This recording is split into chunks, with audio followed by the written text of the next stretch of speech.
Solidarité, amis, solidarité. Ouais. Corona, il a fait un pile de gars. C'est mettre quoi qui veille, quand genre, laver mon ami de temps en temps.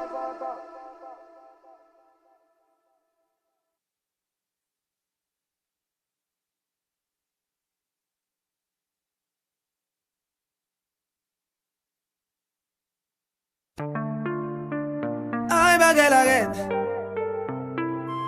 Et nos amis, bien que pas ça. Est-ce qu'on entendait parler de Corona? Yo dis un virus qui pas joué, ouais. C'est maintenant qui vous veillez quoi, ouais. Faut laver main de temps en temps. Pas bailler la main, pas prendre la main. Big and bobo, faut des standing en bras. D'après ça, yo dit, il fait un pile de gars. Corona, il a fait un pile de gars. C'est mettre quoi qui veille quoi, genre. Laver mes amis de temps en temps. Corona, il a fait un pile de gars. C'est mettre quoi qui veille quoi, genre. Laver mes amis de temps en temps. Si vous sentez quelque chose, amis, pas perdre du temps. Prenez un téléphone, relez dans l'hôpital. Pas cracher en l'air, pas cracher à terre. Puis qu'on panique, sous pas contre qui ça pour faire. Que les autorités, ou y'a pas tout qui ça pour faire. Si vous sentez ou à trembler ou à tousser, pas qu'à respirer ou l'étouffer. Zami pas fait tête dit, faut qu'on tende tout ça yo dit. Zami pas fait tête dit, faut qu'on tende tout ça yo dit. Corona, il a fait un pile de gars. C'est mettre quoi qui veille. In 2022, we were up to 759 in Delaware. So there was an increase in the surge of hospitalization. But last week, we only had less than 100 people that was in the hospital throughout the state of Delaware. So we are making progress with our population here. Si nous regardons dans graphe ça, et taux d'hospitalisation, si nous comparons l'année passée avec l'année ça, nous regardons dans janvier l'année passée, nous avons 474 personnes qui étaient hospitalisées. Et pour le mois de janvier 2022, nous regardons dans graphe là, nous avons vraiment dans pic et hospitalisation, côté nous avons 759 personnes. Mais là, nous regardons les semaines qui sont passées, nous avons moins que 100 personnes qui sont hospitalisées dans Delaware, so we have this one. Next slide, please. So all this effort that we are making, it's really to make a difference in the health of our, in our community, that people that live in the Sussex and Kent and also Newcastle County. Tout effort ça n'a fait, c'est pour capable aider pour faire différence dans la communauté noire et tout le monde qui a vécu dans Sussex, Kent, and Newcastle County. So we are passionate about education, especially we've been really doing a lot with COVID-19 vaccination into the Haitian community. We're just going to review a little bit of statistics, vaccination rate for the population. Especially in the state of Delaware, we have 64% fully vaccinated and 74% of the population has at least one dose of the vaccine. And actually right now we have 33% of the population already boosted or receive an additional dose. Tout effort ça que nous fait, nous vraiment passionnés de l'éducation et nous éduquer population sur COVID-19 vaccin ou bien vaccin COVID-19 nous avons révision sur statistiques yo les nous garder dans population pour monde qui vacciné complètement c'est 64.3% et monde qui au moins prend une dose nous gagne c'est 74.7% et yon monde qui prend booster monde qui valeur monde qui prend booster c'est 33.6%. Yeah, so merci. So that means we have a lot to do because we're not at 70% yet fully vaccinated, and also our booster it's only 33%. So now we're gonna go into another category. So since we're talking about Haitian Creole, doing the statistics, they don't really differentiate African American and Haitian Creole. So we go into the Black statistics. So we have 63.1% of Black population fully vaccinated, and from children 5 to 11, only 25% vaccinated, and children from 12 to 17%, only 57.4% vaccinated. So we have a lot of work to do. So, j'en ai capable de nous avons plus de travail pour faire. D'après statistiques, nous connaissons que tout le monde qui est vraiment vacciné complet, qui prend vaccin complet, c'est 70%. Et les gens qui prend booster aussi est à 30%. Ça veut dire que nous devons nous continuer de travailler toujours. Et pour transitionner dans l'autre phase, côté nous a parlé de ethnicité, nous regardons les statistiques qui montrent que les gens noirs, c'est moun noir qui prend toute dose vaccin, c'est 63.1%. Et moun noir dans l'âge 5 à 11 ans. Am I saying right? 5 à 11 ans. 25.8%. Et puis l'âge de 12 ans à 17 ans, 57.4%.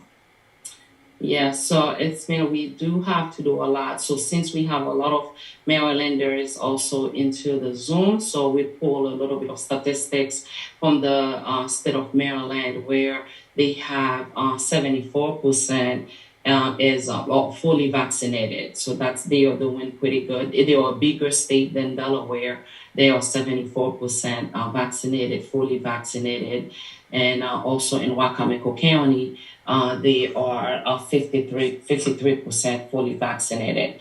So we have to really encourage people and give them the tools that they need, and help answer the questions and the myth and the misconception about the COVID vaccine. So today, we brought all those panelists so we can bring the information into the community. So we are going to focus on the children vaccine, especially the younger age from 5 to 11, because we only have 25% that is vaccinated. So those are the statistics that I found for you. Thank you, everyone. And we're going to make the start for the next speaker. So we'll be available for question at the end. Thank you.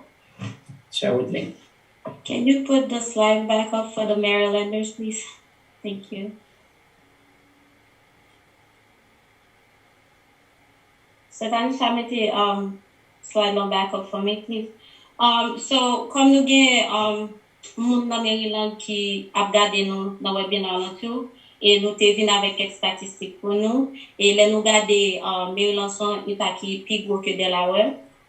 Et il y a 74.44% monde qui vacciné, et monde qui dans district Wacomico, nous avons 53.56% qui vacciné. Ça veut dire que nous avons pour nous continuer de travailler toujours, devoir nous c'est encourager et bailler nos outils aux besoins, répondre aux questions et aussi toutes les conceptions gagnées de vaccins pour nous capables d'éclaircir sur ça. Nous allons focus sur le vaccin Timounio, plus précisément Timoun dans l'âge 5 ans à 11 ans, parce que là, nous regardons les statistiques là, c'est dans 30 combien % seulement y est. On a transitionné avec l'autre et nous qui parlent parler tout.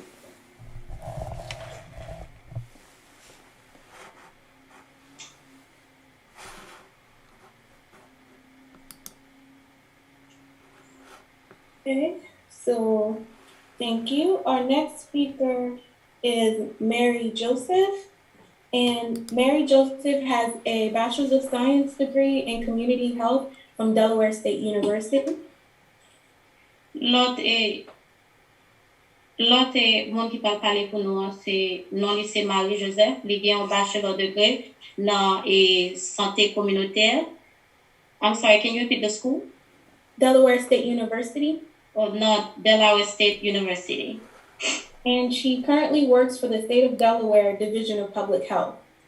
Et lui actuellement travaille dans le State de Delaware dans division et santé publique. In the capacity of a trainer and educator. Et il a capacité pour lui entraîner les gens et pour lui éduquer les gens. She is a master trainer with the Delaware Self-Management Program. Lycée entraîneur qui maîtrisait et Delaware. Can you repeat that? The last part. Self-management. Delaware, du management de soi. And community health worker. Et travailleur dans la communauté. Mary has provided training on diverse topics to the communities in Sussex County. Li entraîné dans plusieurs sujets et dans la communauté dans le district Success là. So we're now presenting Mary Johnson as she talks about vaccinations for children. Na présenté Marie-Joseph pendant qu'elle a parlé de vaccination dans tout le monde. Good evening to everyone. We're going to start our PowerPoint providing you some information so that you can make the healthiest choice for your child in reference to the vaccine for children. Bonsoir tout le monde. Nous allons présenter une présentation pour nous capables de information que vous avez besoin sur vaccination de tout le monde pour faire des bonnes décisions. So as you can see from the slide here in the United States, 2 million cases of COVID is found among children aged 5 to 11. Comme vous capable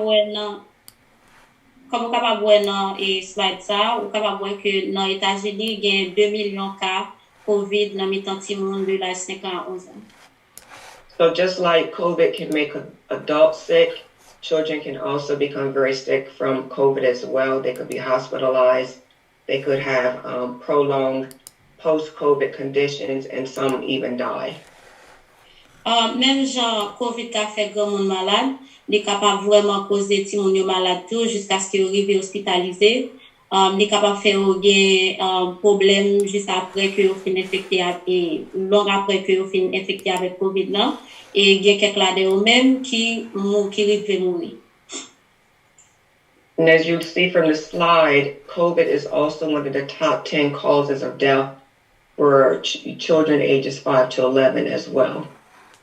COVID, c'est une 10 causes la mort dans le monde de la 5 ans à 11 ans. So just like the vaccine protect adults, it also provides protection for children. And this right now, that's all we have as far as protection is the vaccine so that children don't get sick, they don't end up in a hospital, they don't end up dying. Même Jean vaccin li protège grand moun yo, c'est comme ça tout vaccin li bail protection avec ti moun yo. Comme ça ti moun yo a bien chance pour pas à l'hôpital ou bien pour pas malade grave avec COVID là jusqu'à ce que yo rive mourir. So when your child is vaccinated, because they have protection, they don't have to quarantine, they don't have to miss school, they can participate in activities at school as well. Les ti moun yo vacciné, li pa gen pour aller dans quarantaine ou bien pour li perdre du jour l'école, elle ka participer dans toute activité l'école là.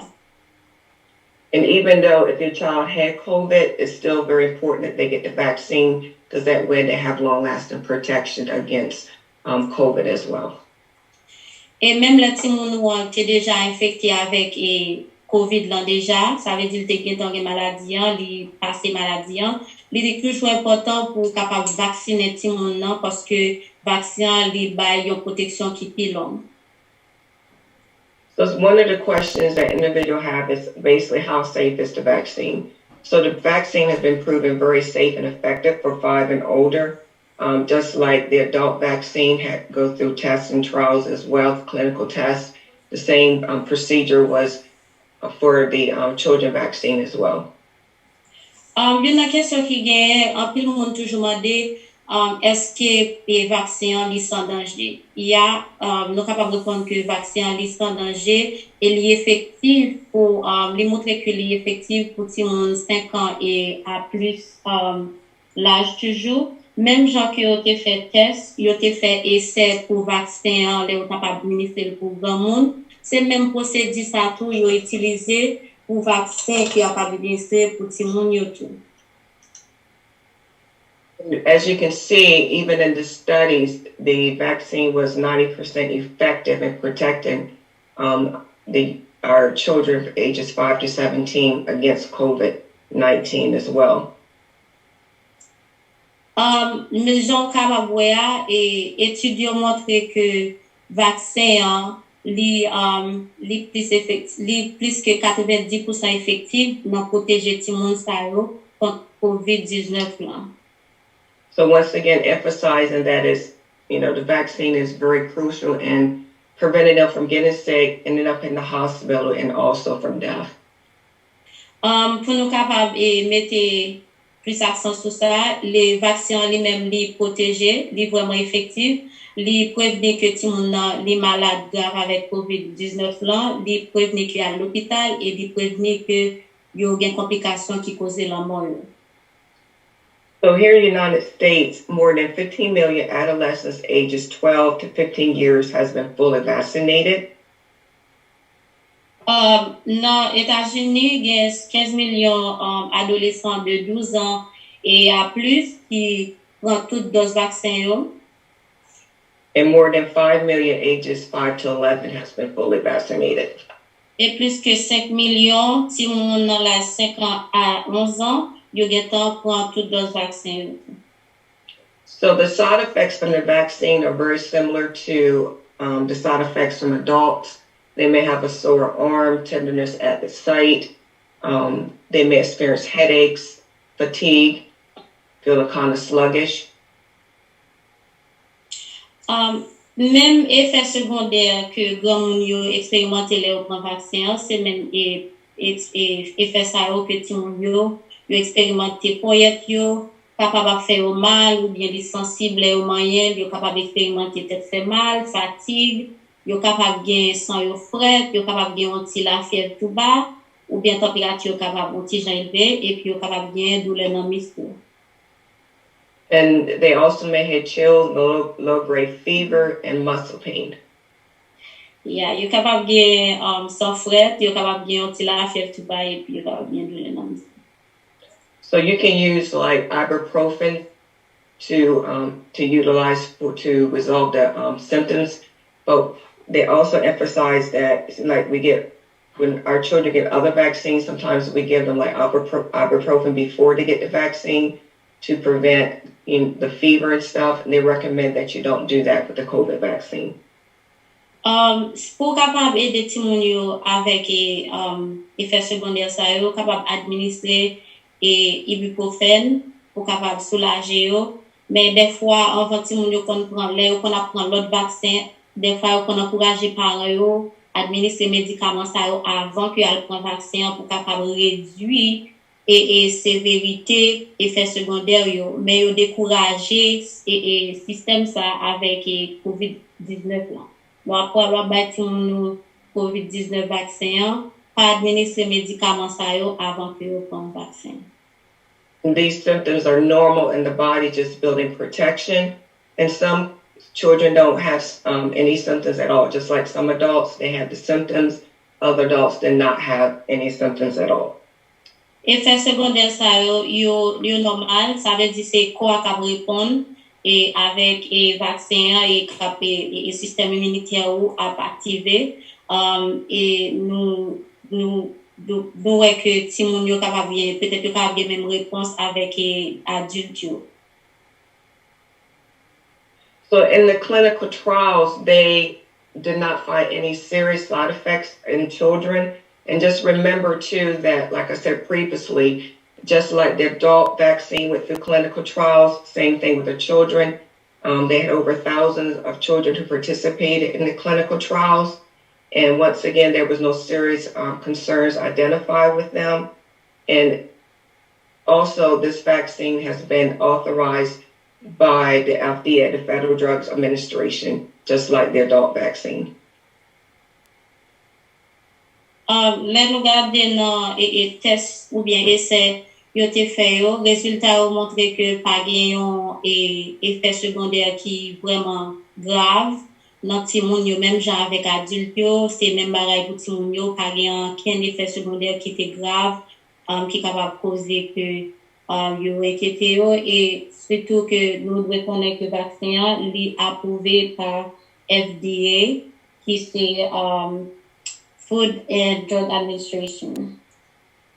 And another concern I know some parents have is whether or not it affects their child's fertility. So even in those studies, they have professional medical organizations that work with them, that work with adolescents. And they also validated that it does not affect fertility. And they also recommend males and females to get the vaccine, even though they're thinking about having children later on in life as well. Yon nan lot bagay ki konserne an pil pare yo kon mande eske ti moun yo apre yo fin pran vaksin sa pa pose infertilite.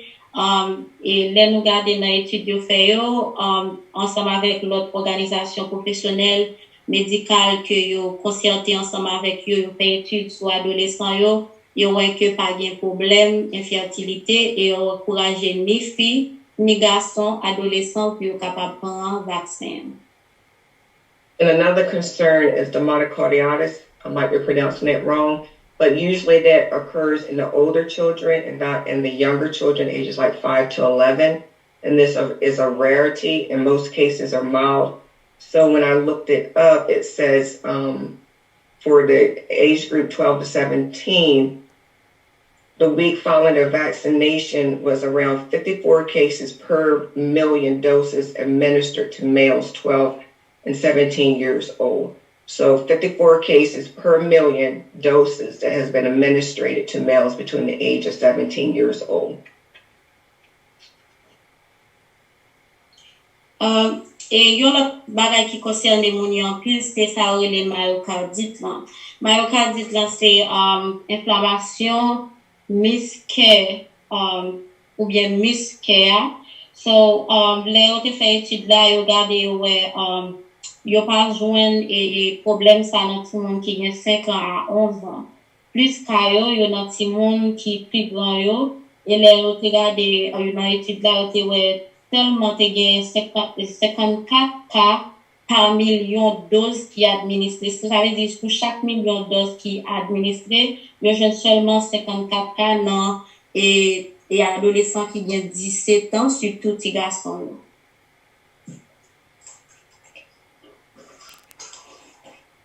This is the dosage for adults and adolescents. The adolescents ages 12 and up get the same dose as an adult. With children ages 5 to 11, they get a lower dose. So they get like 1/3 of the adult dosage. And unlike other medication where it's administered based upon the child's weight, this is based upon the child's age. So children from 5 to 11 will not receive an adult dose. They're going to receive 1/3 of their adult dose. So they're going to get a lower dose. And also, because of that lower dose, sometimes, they don't really have a lot of symptoms. But another key part of this too is even after the first dose, making sure 3 weeks later they get the second dose in order to be fully protected as well. Et vaccin adolescent qui gagne l'âge de 12 ans et plus grand, il a recevoir même dose avec grand moun yo. Mais si moun qui gagne l'âge 5 ans jusqu'à 11 ans, il a recevoir une dose qui est appropriée pour l'âge yo. Nous capable regarder par rapport avec l'autre médicament yo toujours basé sur quoi ti moun yo, même COVID-19 vaccin li basé sur l'âge ti moun yo. Ça veut dire ti moun yo a recevoir une troisième dose que une fraction de dose que grand moun yo recevoir. Et parce que ti moun yo recevoir, ti moun dans l'âge 5 à 11 ans recevoir une dose qui faible, yo doit pas gen symptômes. Ça qui est important, c'est faire sûr que après 3 semaines que vous recevoir première dose dans, nous faire sûr que vous retournez pour y aller prendre deuxième dose dans, c'est comme ça, il y a prend vaccin en complet pour être capable bien protection complète. And the vaccine can also be given in conjunction with other vaccines that your child may be receiving. For example, if they're getting the measles, mumps, and rubella vaccine, they can also get the COVID vaccine at the same time. Et vaccin COVID-19 là, si moun nan capable prendre avec quel que soit l'autre vaccin qui a été programmé pour le prendre un jour que vous aller dans la caille docteur. Par exemple, si vous avez pour prendre et vaccin contre capable dire contre diphtérie ou bien l'autre vaccin a été programmé, si moun nan capable toujours prendre vaccin COVID-19 là ensemble avec nous.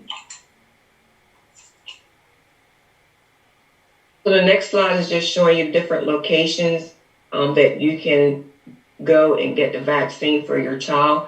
You can start with your pediatrician office. The PH have various sites. We're going to focus on the one in Georgetown, which is closer to Laurel and right here in Sussex. And also you can check with your local pharmacy as well. Et nous regardons qui location qui gagne pour capable prendre vaccin ça pour petit tout. Premier côté capable commencer c'est dans pédiatre côté dans docteur Timoun non.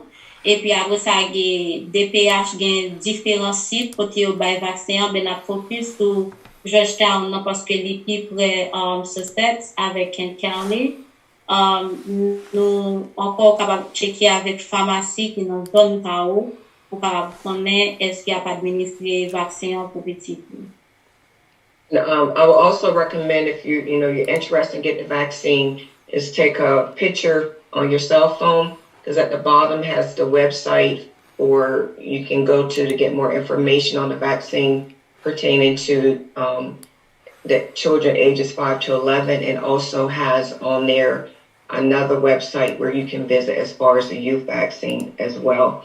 And what I'll do is put in the chat the website where you can go on public health and see where you can also go in our clinics in Sussex County obtain the vaccine as well.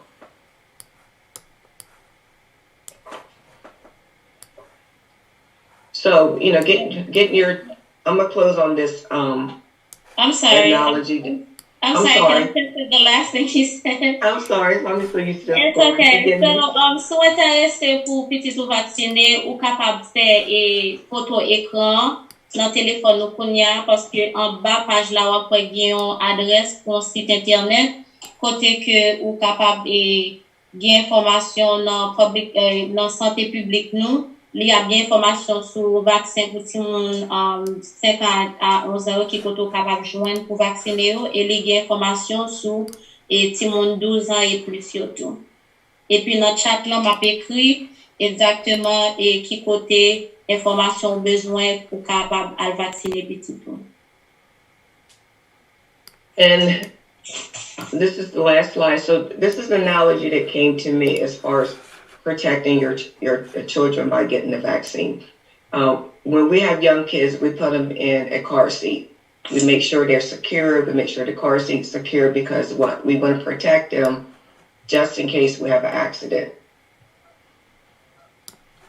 Ça c'est dernier partie de la présentation. Une bagay que moi toujours fait allusion ensemble avec lui, on a parlé de COVID-19 et vaccin COVID-19 là. C'est fait allusion avec une chaise de sécurité pour petit tout. L'on va monter machine ensemble avec lui qui sont fait mettre lui dans chaise pour cacher pour capable en sécurité. Et ça qui sont fait c'est pour capable protéger tout le monde. When we go home, we lock our doors to protect ourselves and our family so no one can break in and do harm to us or steal anything from us. Les noirs la caille nous tout.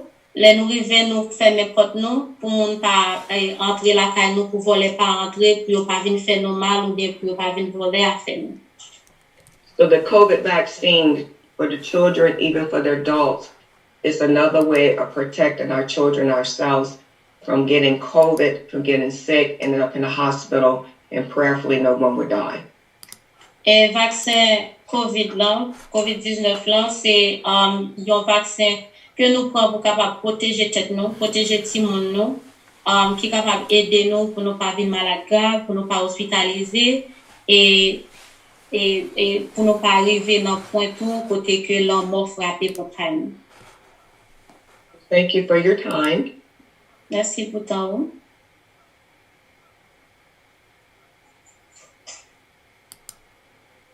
Thank you so much, Ms. Mary Johnson, for informing us about the vaccinations for children. Merci un peu, Miss Mary Johnson, pour information ban nou sou vaksin pou proteje ti moun yo.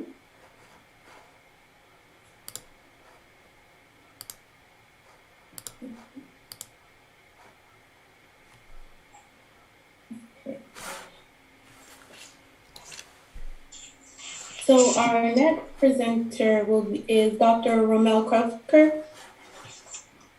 Notre présenteur nou c'est Dr. Krefker. So Dr. Krefker received his medical degree from the State University Medical School in Haiti. Dr. Krefker li recevoir degré li nan State Medical University en Haïti. He completed his internal medicine residency in Pennsylvania. In Pennsylvania? Mhm. Li complete résidence médicale li nan Pennsylvania. And he completed his infectious disease fellowship at Drexel University in Philadelphia. Et li complete résidence sous maladie infectieuse li nan Drexel Medical in Pennsylvania. Dr. Krefker's work has been published in peer-reviewed journals. Travail Dr. Krefker li publié dans journal peer review For multiple research studies regarding infectious diseases. pour plusieurs études concernant maladies infectieuses. And he is also a member of the Infectious Disease Society of America. Li c'est un membre de société maladies infectieuses en Amérique. And he currently works at for the BB healthcare system. I'm sorry, works where? He currently works for the BB healthcare system. Okay. Kounya li a travail pour système santé BB Healthcare. Okay, we now present you Dr. Krefker. Kounya m'a présenté Dr. Krefker. Hi all. Thanks Tanisha for the presentation. So for the interest of time, I'll keep it pretty short and simple. My slides will talk about the cardiac complications of COVID-19. And then when I'm done with the presentation, I'll answer the questions. So, Moi saluer tout le monde. Moi saluer tout le monde. Merci Tanisha pour la présentation. Et pour gérer le temps, et slide moi yo m'a présenté sur complications et COVID là sur cœur. So those complications can be divided in two categories: acute condition. Hello? Hello? He looks to be frozen. Let me give him a second.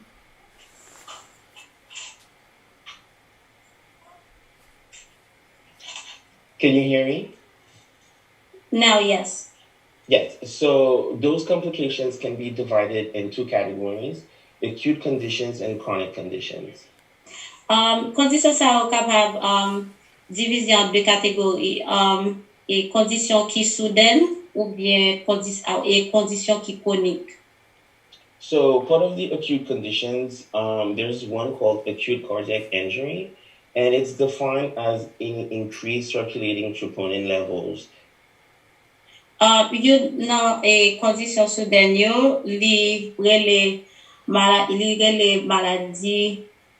cardiaques soudaines, et les définit comme une augmentation et si dans circulation et dans niveau troponine et les l'autre abnormalité dans EEG ou bien échocardiographie. So that can be a life-threatening situation, and when the acute cardiac injury is present, most of the patients, they end up either in the ICU, and this increases the risk of death. Ça capable yon situation qui vraiment danger la vie nous et les ça lui même lui présenter lui capable et patient ça va dans et ICU ou bien dans intensive care et lui capable et causer lui capable de causer death bien risque pour la mort. Next slide, please. So how all this happens? So we have a couple of mechanisms that, either direct SARS CoV-19 infection of the cardiac myocytes. That's the first one. The second one, as you all know, COVID can trigger blood clot formation. So when those blood clots they form within the small or large vessels, they provoke what we call an obstruction, and the blood flow to the heart can be hindered. Comment bagay ça fait arriver? Il y a plusieurs façons de vivre. Il y a infection directe de SARS-CoV qui a produit ça les myocardite, qui c'est inflammation et musculaire. Et l'autre bagay nous connaît capable causer c'est ça les formation de boules sang yo et formation de boules sang ça yo capable causer obstruction bien capable causer que gain un blocage qui fait que sang pas capable véhiculer et assez bien. And there's something called Takotsubo cardiomyopathy. It's like when the heart is overwhelmed by increased stress. And we all know that COVID-19 can overwhelm the body and provoke what we call a cytokine storm. And when this happens, it overwhelms the heart, and the heart decompensates, and you have the acute myocardial injury. What was the last thing you said? The acute myocardial injury. Okay. Gen yon bagay yore le Takotsubo stress cardiomyopathy. Ça li même li fait les qui a travaillé trop parce que à cause stress li travaille trop et laisse arriver et quoi que à répondre pour ba yon réponse avec inflammation ça et qui les yon vin gon storm de cytokine et laisse cytokine laisse storm ça arriver sous cœur et laisse storm arriver li stressé cœur en pile et pour y aller faire cœur gain ça relé li vin causer ça relé et acute ou bien sous myocardial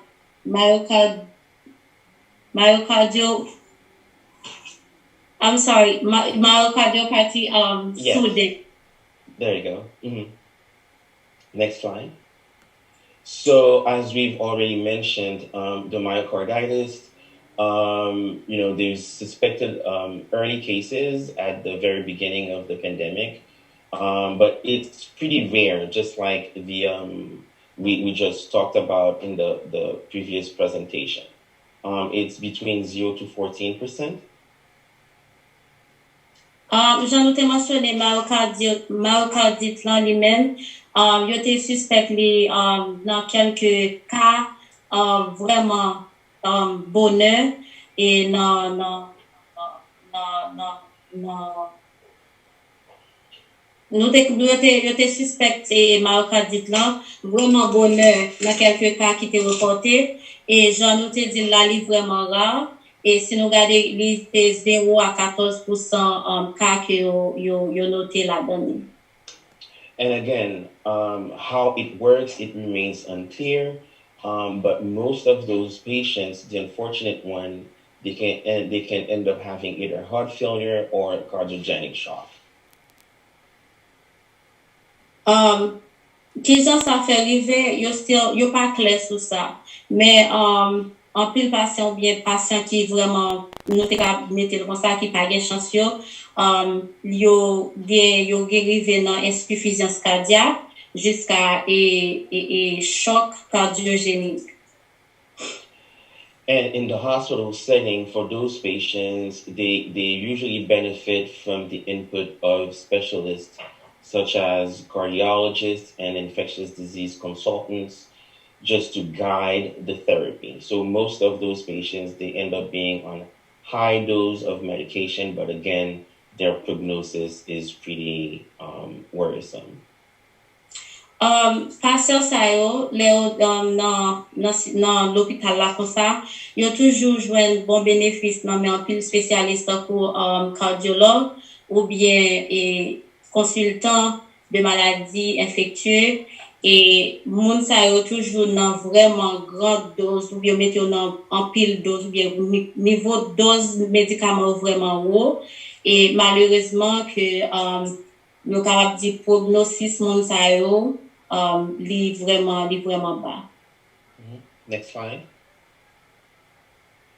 So this slide is to show that the second type of cardiac complication that we encounter usually is called arrhythmia, which is a trouble, a problem that you encounter in the rhythm, the cardiac rhythm.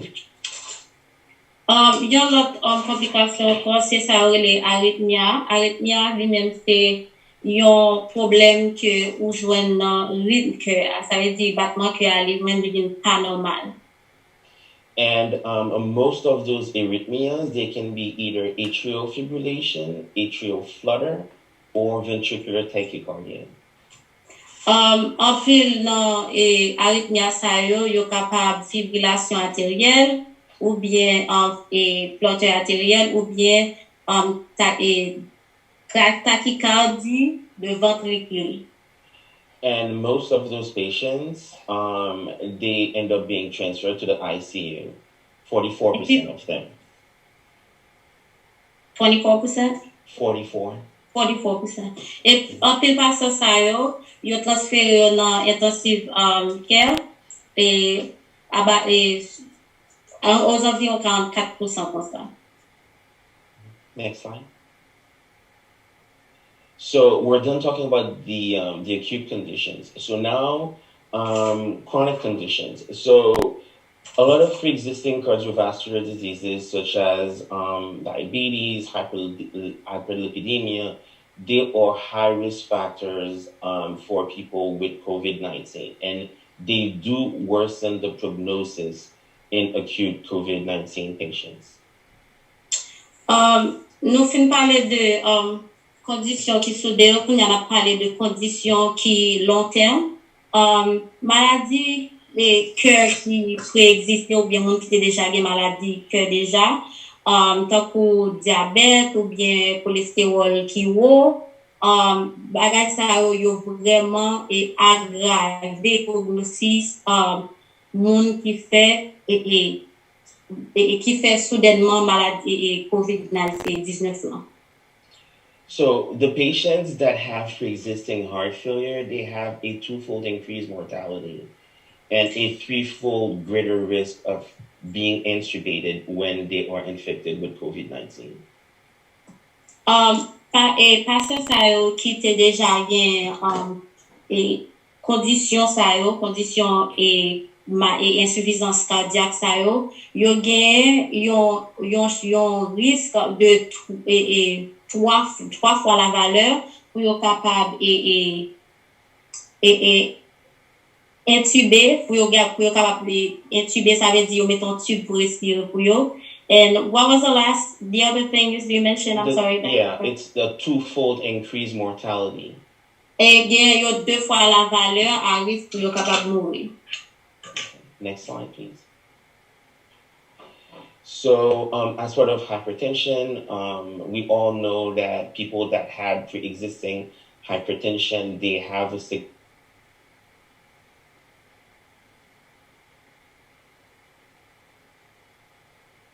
looks like he's froze again. Yes, he did.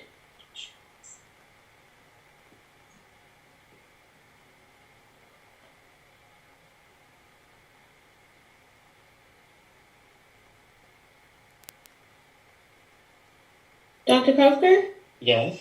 Okay, Can you hear me? You were frozen for a second there. Oh, okay, my bad. Okay, so a lot of patients that have pre-existing hypertension, they are at significantly increased risk to have severe COVID-19 disease. Patient qui était déjà gen condition de tension haut, yo gen augmentation de risque yo développer maladie COVID là sévèrement ou bien pour yo mourir. And right now, part of long haul COVID, there's a new syndrome. It's COVID-induced hypertension for people that were not hypertensive before, but after having had COVID, they end up having hypertension. So this is a new pattern. Gen un nouveau syndrome qui avec COVID là qui vient paraître, c'est les COVID-induced hypertension. Comment capable expliquer ça? C'est pour monde qui pas de tension avant yo et après que yo fin infecté avec COVID-19 là, qu'on y a développé tension.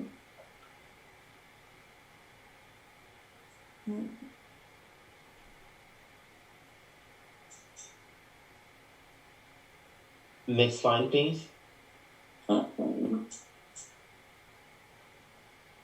I think that was the last slide.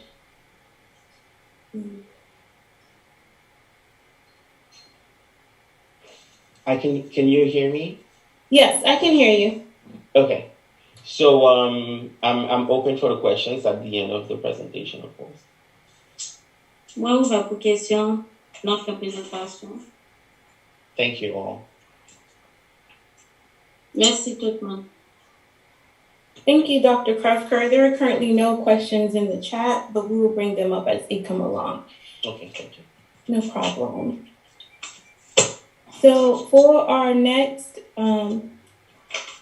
speaker, we have the privilege of hearing updates from the Lieutenant Governor's Office being presented by Mr. Edwin Hernandez Vargas. He is the Community Relations and Outreach Director at the Office of the Lieutenant Governor of Delaware. Okay. Can you please repeat because you get the. No problem. Sorry about that. So right now we have the pleasure of hearing our next speaker, Mr. Edwin Hernandez Vargas. On a le plaisir pour entendre l'autre présentateur nous, Monsieur Edwin Hernandez Vargas. He is currently the Community Relations and Outreach Director.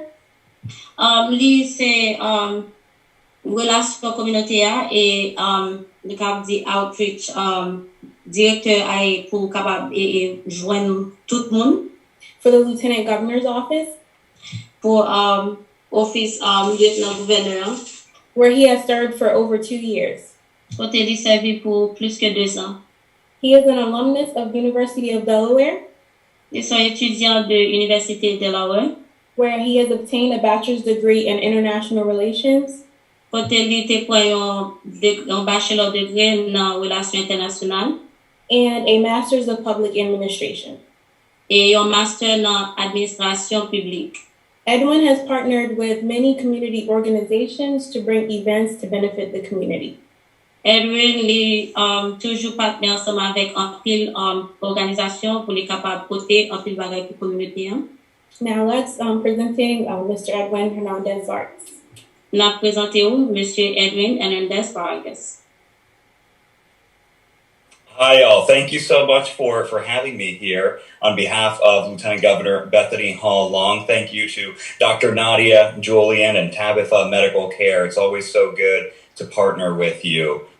Salut tout le monde. Merci d'être que nous gagnons là. Et non, et lieutenant gouverneur Bethany Hall Long. Moi, je salue tout le monde. Dr. Nadia, moi, je vous remercie pour avoir fait notre communauté. And thank you to the doctors that spoke previously. It's so important to talk about the science behind COVID because it really helps to allow people to understand what it is and how it can really affect us in our day-to-day lives. Merci avec tout docteur qui t'a parlé sur science des COVID-19 plan. Il est important pour nous faire connaître tout le monde connaît qui ça COVID-19 plan et comment il est capable d'affecter la vie courante nous. And before I begin, I just want to apologize. I have to take this Zoom meeting from my car. I've been running around. It's been another one of those long days trying to get resources to folks out in the community here in Delaware. Et avant de continuer, moi capable demander nos excuses parce que moi obligé faire rendre meeting ça dans machine moi.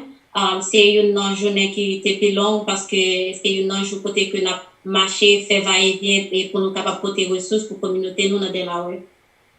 And as mentioned previously, we, in our office, Lieutenant Governor's office, we are constantly involved in community efforts, trying to engage with the grassroots and make sure that we're addressing the needs of every community up and down the state, from Newcastle County down to Sussex County.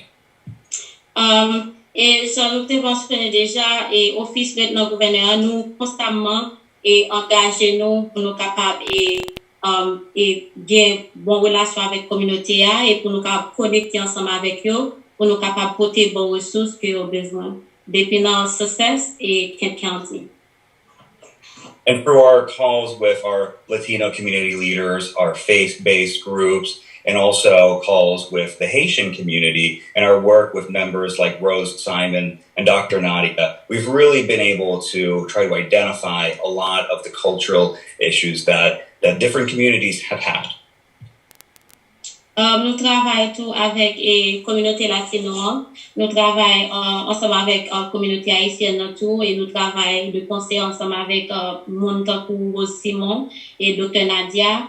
Et c'est vraiment important pour nous capables de connecter avec différentes cultures pour nous capables de porter support par nous. About 2 years ago, when the pandemic first began, our office and the governor's administration, we really identified the need to have some more specific outreach to minority communities and people of color, right? We noticed that a lot of folks in our minority communities just weren't getting tested at that time anywhere near as much as folks in other communities. 2 ans de cela, la pandémie a commencé. Nous avons vraiment fait un pile effort pour nous être capables d'identifier besoins et un pile et besoins communautaires et pour nous être capables de joindre avec minorité et pour nous être capables de joindre avec minorité et monde couleur ou bien de monde noir pour nous parce que nous avons remarqué que il y a un pile monde qui pas compte comment pour tester pour COVID-19 là. However, through partnerships and engagement with organizations and partners, just like Tabitha Medical Care and Dorcas, we have been able to really fill in that gap and engage with communities like never before. So despite COVID being such a bad thing, and it really has been a bad thing, there was that silver lining where we've been able to build bridges and engage with folks that we hadn't necessarily engaged with as much before. Cependant, nous avons dit avec engagement pour nous capables de partner ensemble avec un peu de monde dans la communauté, même avec Tabitha et Dorcas, malgré que COVID c'était un bagage qui était mauvais lié, nous sommes arrivés monter en pile pont pour nous être capables de joindre et pour nous être capables d'aller joindre en communauté dans besoin qui ont gagné. So again, thank you so much to the partners. It really has been invaluable having you folks. And as you know, after the testing, we started doing vaccination events, and it's been integral to getting our folks here in Delaware vaccinated and making sure that those most vulnerable have vaccines in their arms that can protect them from the deadly effects of COVID. Et nous disons merci avec tout partenaire parce que nous sorti dans tester et pour nous arriver dans le vaccin COVID-19 là et travail ça ou partnership ça ou aider nous en pile pour nous capables et vraiment et toucher les gens qui sont plus vulnérables pour capable prendre vaccin pour capable protéger. And now we're just going to go off screen and read off some data to give you kind of a grasp of where we are right now in terms of in the state of Delaware. Moi, je viens quelques informations pour nous capables de porter nous exactement pour qu'on y a dans l'état de Delaware. So as you know, Omicron it really brought our numbers up. There was a horrible uptick, which made it so that we had to start wearing masks again. Now, when those numbers went down, we were able to start not having to use masks as much. However, we still recommend folks to continue using masks when they're out in public. Je nous connais que Omicron lui-même était fait et Li te fait numéro yo augmenter en pile, côté que nous t'es obligé de recommencer à mettre des masques encore. Et l'en garder, nous, les numéros commencent à redescendre. Nous pas gain pour vraiment mettre des masques tellement, mais nous recommandons que l'on va aller dans la place publique que ou couvrir figure. So now I'm going to talk a little bit about the data right now here in the state of Delaware.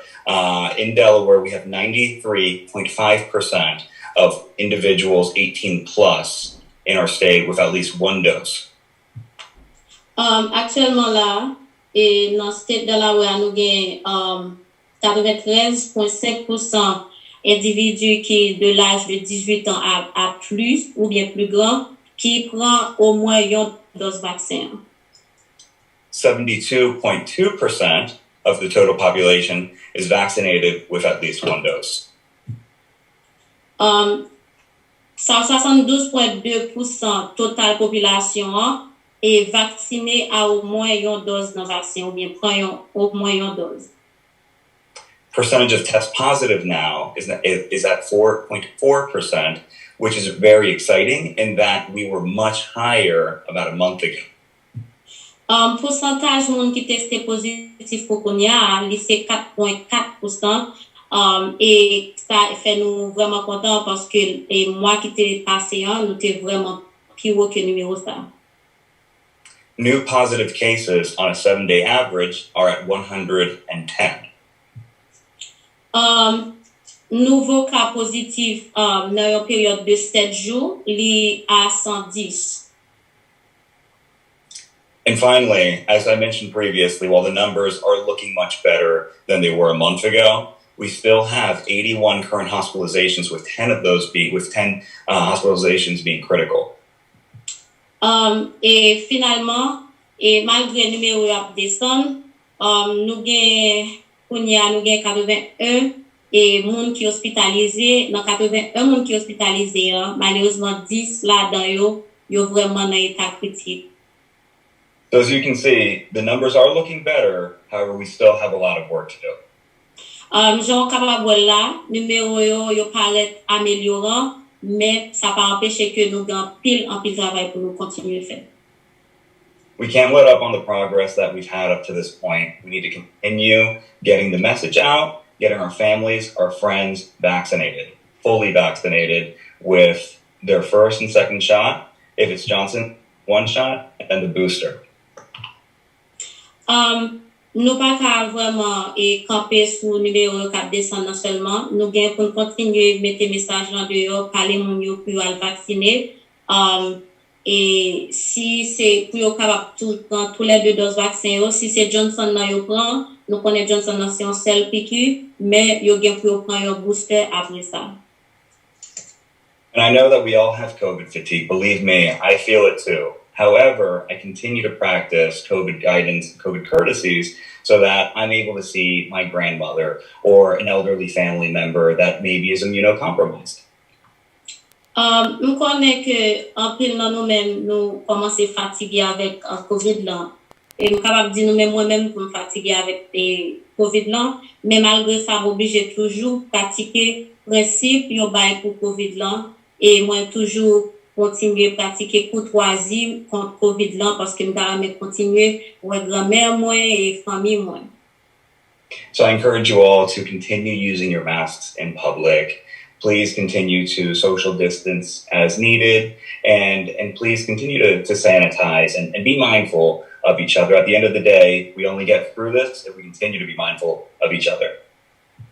Et s'il vous plaît, continuez à mettre masque dans le public, continuez à pratiquer distance sociale et continuez à nettoyer mains ou bien nettoyer tout côté que vous servi. Et ça qui est plus important, toujours faire sûr que vous prêtez attention avec l'autre monde qui est à côté, parce que quel que soit genre ça y est, n'a sorti dans ça, n'a traversé ça et là nous vraiment prend soin de l'autre monde qui est à côté nous et tout ça nous fait pour l'autre monde qui est à côté nous. Additional information on where you can get vaccinated, how to get vaccinated, or if you have an organization that is planning an event, please feel free to reach out directly to myself and Lieutenant Governor Bethany Hall Long's office. Si vous besoin d'informations, c'est que côté pour le vaccin, et si vous trouvez une organisation qui a organisé un programme, et vous capable toujours contacter nous dans l'office de notre gouverneur, ou capable contacter nous pour capable joindre information. And I will put my email and contact information in the chat. However, I'm sure that Dr. Nadia will also be kind enough to send that around to those who have registered for today's event. Ma mette email moi et avec information contact moi information comment qu'a contacter moi dans chat là et monsieur que Dr. Nadia lui-même lui a capable de nous information ça pour nous capable joindre moi si nous besoin. And just in case for those that don't have maybe access to email or the chat function, my email you can reach me at is just edwin.hernandez-vargas@delaware.gov. And that's the same way, it's the same spelling you see right there on the screen. Pour mon qui pas gain email qui pas gain accès avec ça ou capable email moi edwin.hernandez-vargas@delaware.gov. Les mêmes gens écrit dans l'écran. And to those of you that are planning those community events, please feel free to reach out. We're always looking to continue our engagements and bring resources in a culturally appropriate manner to your communities. Ou même qui veut organiser des programmes dans la communauté, ou capable toujours contacter nous parce que nous toujours carrément pour nous capable pour bailler service nous et dans une façon qui est appropriée culturellement. And thanks again to Tabitha Medical Care, Dr. Nadia Julian. It really is always a pleasure working with you folks, and we look forward to further engagements. Merci un peu avec Tabitha Medical Care et Dr. Nadia. C'est toujours un plaisir pour nous capables d'avancer ensemble avec vous et nous attendons pour nous capables d'engager nous plus. Thank you so much. Merci un peu. Thank you, Edwin. We really appreciate all that you continue to do for our community. Merci, Edwin. Nous continuons à apprécier tout ce qu'on fait pour la communauté nous. So our next presentation will focus on how to cope with stress in daily life with Dr. Amy Habiger. Notre présentation nous va aller focus sur comment pour capable gérer le stress dans la vie courante. So Dr. Habiger is a licensed clinical social worker. Dr. Habiger c'est un travail social qui est licencié. And she is an associate professor of social work at Delaware State University. Lui c'est un professeur associé travail social at Delaware State University. She has a small private practice and she has been doing clinical social work for over 20 years. Legal office privé côté que il fait travail social pour après l'année. Her research focuses on school mental health, community needs assessments, and workforce development. Travail il focus sur l'école, santé mentale dans l'école et travail dans la communauté. What was the last thing? I'm sorry. And workforce development. Et pour développer un système de travail. Okay, we're now presenting Dr. Habiger. On a nous présenter Dr. Habiger. Thank you so much for that wonderful introduction, and thank you everyone for allowing me to join you this evening. Merci à pile pour l'introduction ça et merci tout le monde pour parce que nous permettons capable là. Next slide, please. So we hear the word stress a lot, and this slide really just is a reminder for us of all the dangers associated with stress.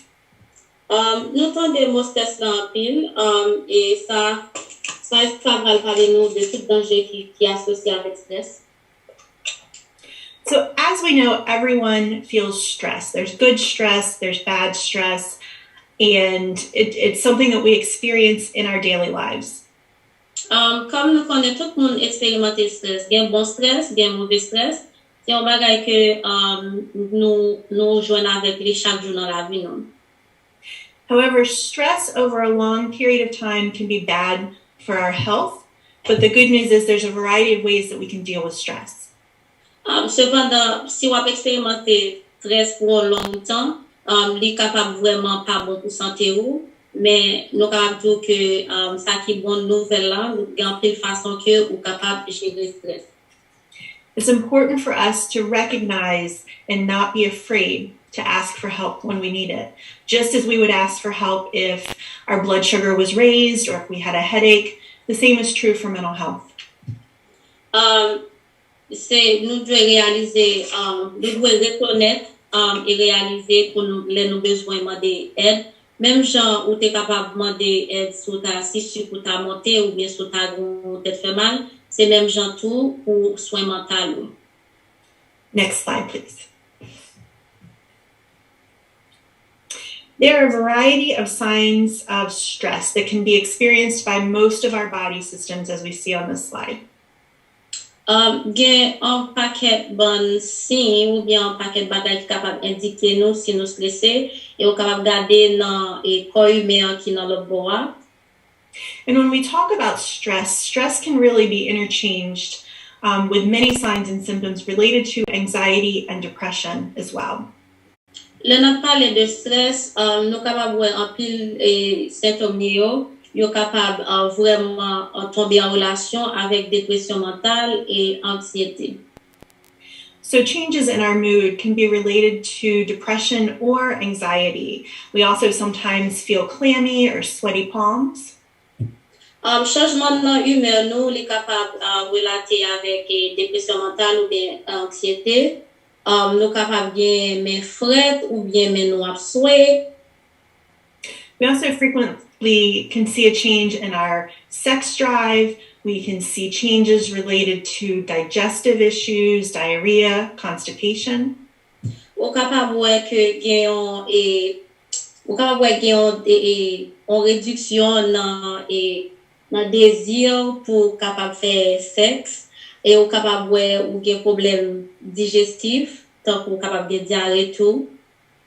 As well as difficulty falling, staying asleep, dizziness, changes in our level of energy and our motivation to complete activities that we enjoy. Vous pouvez avoir des difficultés pour dormir prendre ou bien pour rester dormir. Vous pouvez avoir tête virée ou capable de anti-casse énergie ou pas grand l'énergie pour capable rester focus dans l'activité ou habitué prendre par la donne. Sometimes increased levels of stress, anxiety, or depression can lead to us feeling sick more often or having more frequent small illnesses. Des fois, les nous gain augmentation dans stress ou bien agitation, anxiété ou bien dépression mentale, les capable causer que nous vînes malades plus souvent ou bien système immunitaire nous plus fragile côté de temps en temps nous avons une maladie qui prend. Some individuals may feel muscle tension, especially in the necks and shoulders, just feeling tight or constricted or just some overall pain. Gen quelqu'un qui capable expérimenter tension dans monsieur côté cou ou bien maintenant cou bien dans épaule là capable vraiment une capable dire tense et puis yo capable expérimenter douleur dans corps. And of course, we can't forget the heart. The heart is very important. And sometimes with feelings of anxiety, feelings of stress, frequently we could have a racing heartbeat or we could feel just off kilter or trembling in some way. Et nous pas capable oublier que parce que des fois nous avons augmentation de stress ou bien anxiété, nous capable voir que nous vraiment battre fort ou bien nous gagne arrêter comme ça nous sortir nous commencer à trembler. Next slide, please. So it's important as we think about stress, we think about depression, we think about anxiety, we also think about resilience. L'important, là, nous passer pour parler de stress, anxiété, bon pour nous parler de ça, les résilience. Resilience is a term that we hear a lot. We hear the word resilience when it's talking about bouncing back from adversity, being flexible. Résilience, on va nous tendre en pile. Résilience, c'est un bon nous tendre en pile, les hommes capables, nous capables de retourner dans le niveau normal, les rencontrer une situation difficile. And certainly, as we know at this point in time, living through the COVID pandemic, as long as we have the ability to adapt to difficult situations, adapting to trauma and changing stressors. Et certainement, pendant que nous avons expérimenté COVID-19 là, habilité ça, c'est habilité pour nous capables et adapter avec situation qui cause un peu de stress, situation qui est difficile. So resilience is a word of hope. It's not just surviving, but it's healing and it's thriving. Résilience, c'est un mot d'espoir. C'est pas seulement côté ou essayer ou est-ce qu'à sortir dans soya, mais c'est un mot qui dit que nous guérit et n'a prospéré. Using the resources available to us, it is possible to heal and thrive from stress, from anxiety, and from depression. Next slide. Si nous utilisons les ressources qui sont disponibles ensemble avec nous, il est possible pour nous guérir, pour nous prospérer de stress, anxiété et dépression mentale. We mentioned the stress and the change that's been associated with the COVID pandemic and everything that we've lived through these past couple years. Nous mentionnons stress et changement que nous expérimentés pendant que nous avons traversé la pandémie dans 2 années qui se passaient là. So as we're all aware, this is not new information, but just as a reminder, we've adapted to social distancing, fears about illness and the safety of loved ones. Nous adaptons avec distance sociale, pérez pour maladie et pérez pour sécurité famille nous. We've adapted to feelings of isolation. Things have looked different for us with everyone around us wearing masks. It's more difficult to recognize people. And there's an overall sense of turmoil, or there has been in the past, societally, politically, etc. Nous adaptons tout avec les sentiments et nous sentiments isolés. Nous adaptons parce que les bagages paraissent différents. Tout le monde peut y mettre masque. Et là, nous gardons un tourment dans la société et un tourment et politique tout. And overall in society, we've seen an increased rate of anxiety and depression. Et nous avons dit ensemble dans la société, nous voyons qu'il y a une augmentation de la dépression mentale avec anxiété. Whenever I give a webinar about mental health, I like to kind of give some takeaways that can be used by participants. So the next couple slides and kind of the conclusion of my presentation are some ideas and some takeaways that you can take and you can use moving forward. Après fois la présentation, moi toujours des bagages que monde capable utiliser les ressources dans présentation et l'autre des slides c'est finissement et n'a pas ou quelques bagages ou capable utiliser comme example. It's important that we all are vigilant or aware of changes related to mental health and potentially anxiety, depression, and stress. And when we see these things in ourselves or in others, that we ask for help in the places that are available to us. L'important pour nous capables vigilants et reconnaître changement qui gagne dans santé mentale nous quand il s'agit de dépression, anxiété et stress, quel que soit dans la vie par nous ou bien dans la vie de l'autre monde. So some changes to be aware of include changes in eating, sleeping, and our level of energy.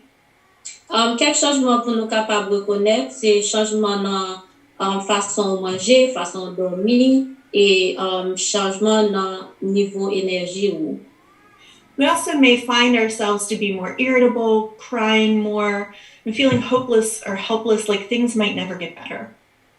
Nous capables voir que nous irriter plus souvent et nous la prier plus. Nous capables sentir que nous sans espoir et nous désespérer. Tant que bagay yo pas jamais améliorer. We may find an increase in our level of fearfulness. We may have a lack of interest in activities related to hobbies or being around our friends. And we may just have more physical complaints, aches, pains, tummy aches, etc. Nous capables voir que nous avons augmentation de pérèse. Nous capables manquer goût pour nous prendre par nos activités, nous te qu'on fait dans passe-temps nous yo, ou bien nous pas intéressés pour nous bon côté amis encore. Et comme ça nous capables remarquer que nous grand pile et nous capables dire nous plaignons pile sur corps physique, nous comme si nous toujours senti malaise, nous toujours senti douleur, des fois des problèmes digestifs. And if any of those things happen, it's important for us to reach out to family, to friends, to our primary care doctor, to a spiritual leader, wherever it is that we seek guidance when we're concerned. Si yon nan bagay sa ou ta arrivé, li important pour nous capable chercher aide et aller dans docteur nous, rele yon zami, yon famille, nous capable rele yon leader spirituel ou bien quel que soit côté moun nous kon parler lor bon bagay qui inquiéto, lor bon bagay ou vle parler de nous. We tend to put others before ourselves, but sometimes it's very important for us to put ourselves first and recognize that we need to be able to take care of ourselves so that we can take care of others. En pile fois nous mettons l'autre monde avant tête pa nous. Mais l'important pour nous capable mettre tête nous avant tout des fois, et spécialement si on pas prendre soin tête ou pas là pour capable aider l'autre monde. We call this practicing self-care. Nous relè ça pratiquer prendre soin propre tête pa. And some ways that we do this are things which bring us joy, such as engaging in hobbies, exercise, yoga, taking deep breaths, listening to music.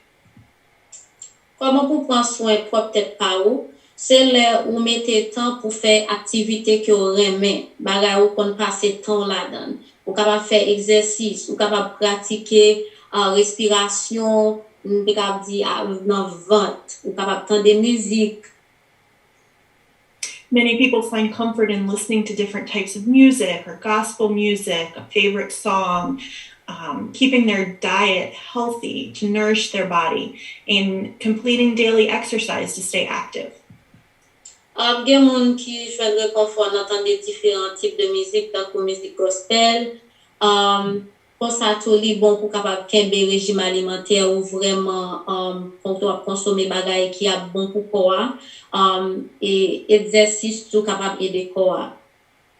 It also can be helpful to meditate on a Bible verse which you find to be especially helpful to you, or some other positive statement that you keep repeating to yourself, or to think of a place that you find helps you be happy, and then you think about being in that place, and sometimes that'll bring peace and calmness to you. Même j'entoure capable méditer, donc des fois ou capable venir un verset biblique qui capable aider, capable remonter moral, ou bien comme ça tout, ou gen doit gen mot qui positif ou parler mot positif ça ou capable concentrer bien. Des fois capable gon place son bagay comme si qui dans l'esprit ou qui compte concentrer bien, en pile fois alors imaginer avec bagay ça yo li capable aider remonter. And then others find it helpful to go to self-help groups or engage in therapy. L'autre côté ou capable aller c'est côté groupe de monde rencontrer pour capable aider yon l'autre et ou bien capable aller dans thérapie côté ou yo engagé ou comme si pour plus parler. And some people find it helpful to create a little stress relief kit or a sensory box, pouch. There's different words you can call it, but basically it's some small area to put items that bring you comfort. Things like a stress ball or a fidget spinner, lotion that smells good and you find calming, chewing gum or mint. L'autre bagay ou capable faire, c'est pour faire une boîte ou bien une bourse sensorielle. Pratiquement, ça lié, c'est côté où serrer quelques bagailles, que là ou ensemble avec ou bien l'homme moyen, yo capable vraiment porter la joie dans cœur ou bagay tant pour yon stress ball, tant pour yon boule qui la va peser dans main, comme yon l'autre bagay yo les combo.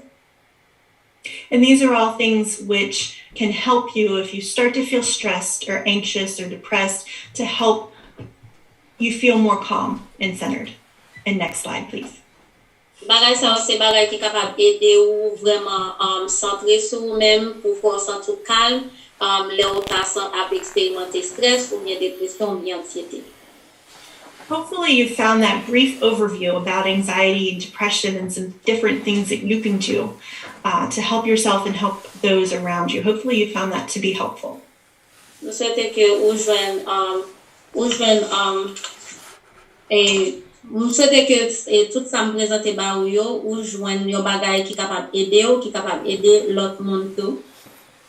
And the last thing for just a moment that I'd like to tell you about is for those of you that are interested in furthering your education, potentially, going back to school to be a Bachelor of Social Work or a Master's of Social Work, I just wanted to let you know that we have a federal grant through Delaware State University's Social Work Department. Et dernier bagage que vous avez partagé ensemble avec vous, et ou même qui avez travaillé dans domaine et travail social là, ou bien vous avez pour un bachelor, ou bien vous avez pour un master degree, il y a un programme dans Sussex County, dans Delaware State University. And this grant supports folks who are interested in rural practice, such as Sussex County or Wicomico County, and we have funds to support the master's degree program for individuals who are interested. I'm sorry, you say Sussex and what other county? Wicomico County, Maryland. Wicomico County. L'argent ça, les supporter monde qui veut travailler dans Sussex County ou bien dans district Sussex ou bien district Wicomico. And if you're interested, we have on-campus classes. We also have online classes. And if you're interested, there's contact information on this slide for Ms. Horsey, and I'll put that in the chat box as well when I'm finished in a moment. Si vous êtes intéressé, il y a information dans slide ça, ou capable aller dans l'école là pour aller apprendre et domaine là, ou bien vous capable prendre classe sur internet. Et m'a mettez information Miss Horsey dans chat là pour capable joindre pour capable joindre information besoin. And next slide. And next slide. Thank you all for your time and attention this evening. If you'd like any more information from me, my contact information is on this slide, and I'm always happy to answer questions for anyone who reaches out. Thank you and have a nice night. Merci tout le monde. Est-ce que vous avez là pour partager l'information ensemble avec vous? L'information contact moi dans slide là, et m'a mettre dans chat là. Vous pouvez toujours email moi pour parler ensemble avec moi et demander l'information. Merci et passez une bonne nuit. Thank you so much, Dr. Habiger, for talking to us about ways to reduce stress in our daily lives. Merci à vous, Dr. Habiger, d'être parler avec nous sur façon nous capable de réduire stress dans la vie courante. So next we are moving on to our final speaker for the night. Nous allons passer avec dernier orateur nous pour asseoir.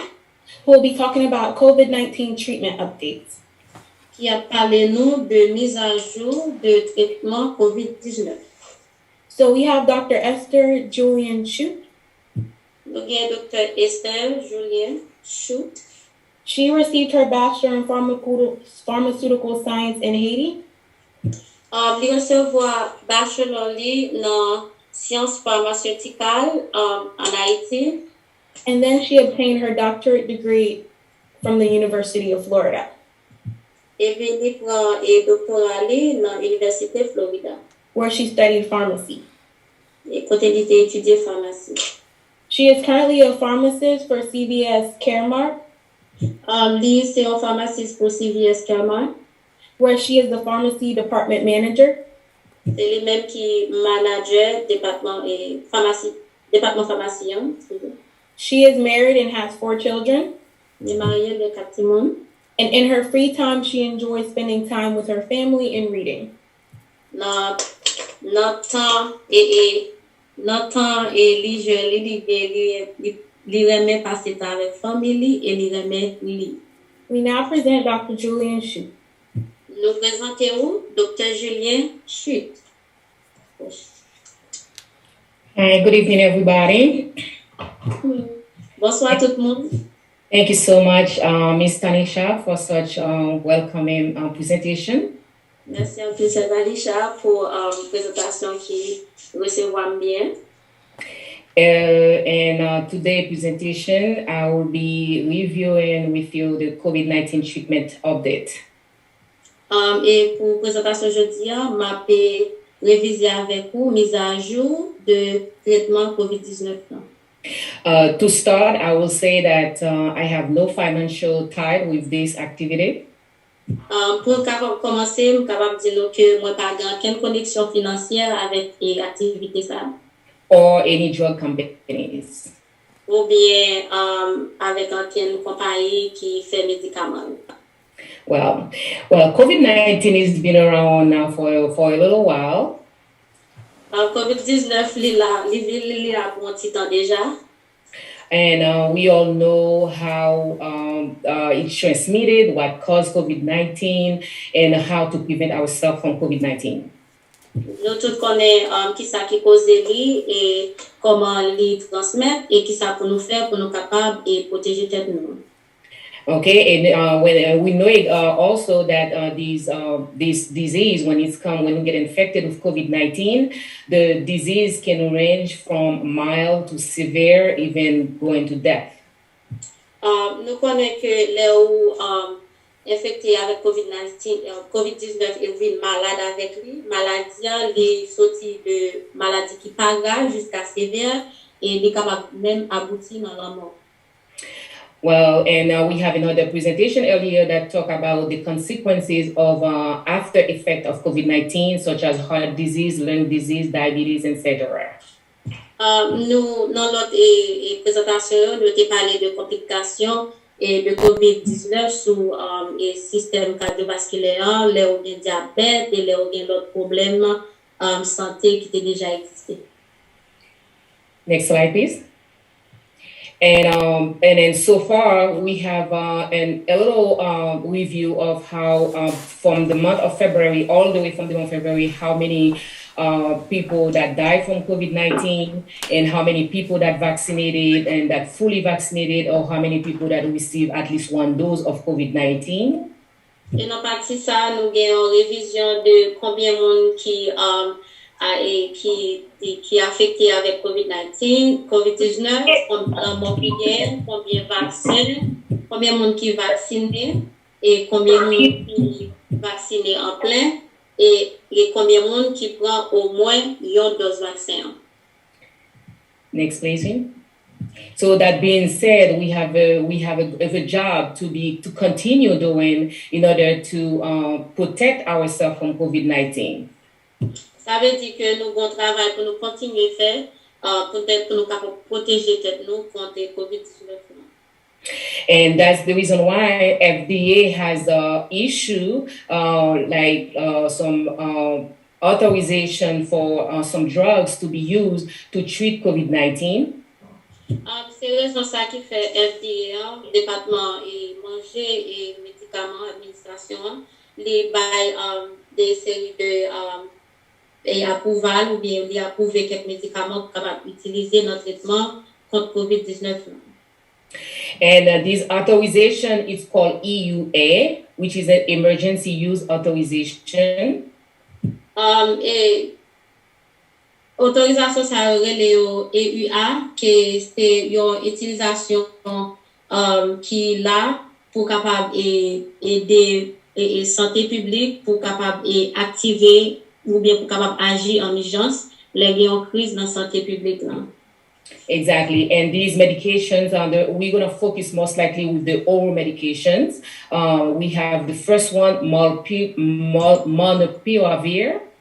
Nous allons focus sur médicaments oraux. Premier, c'est molnupiravir.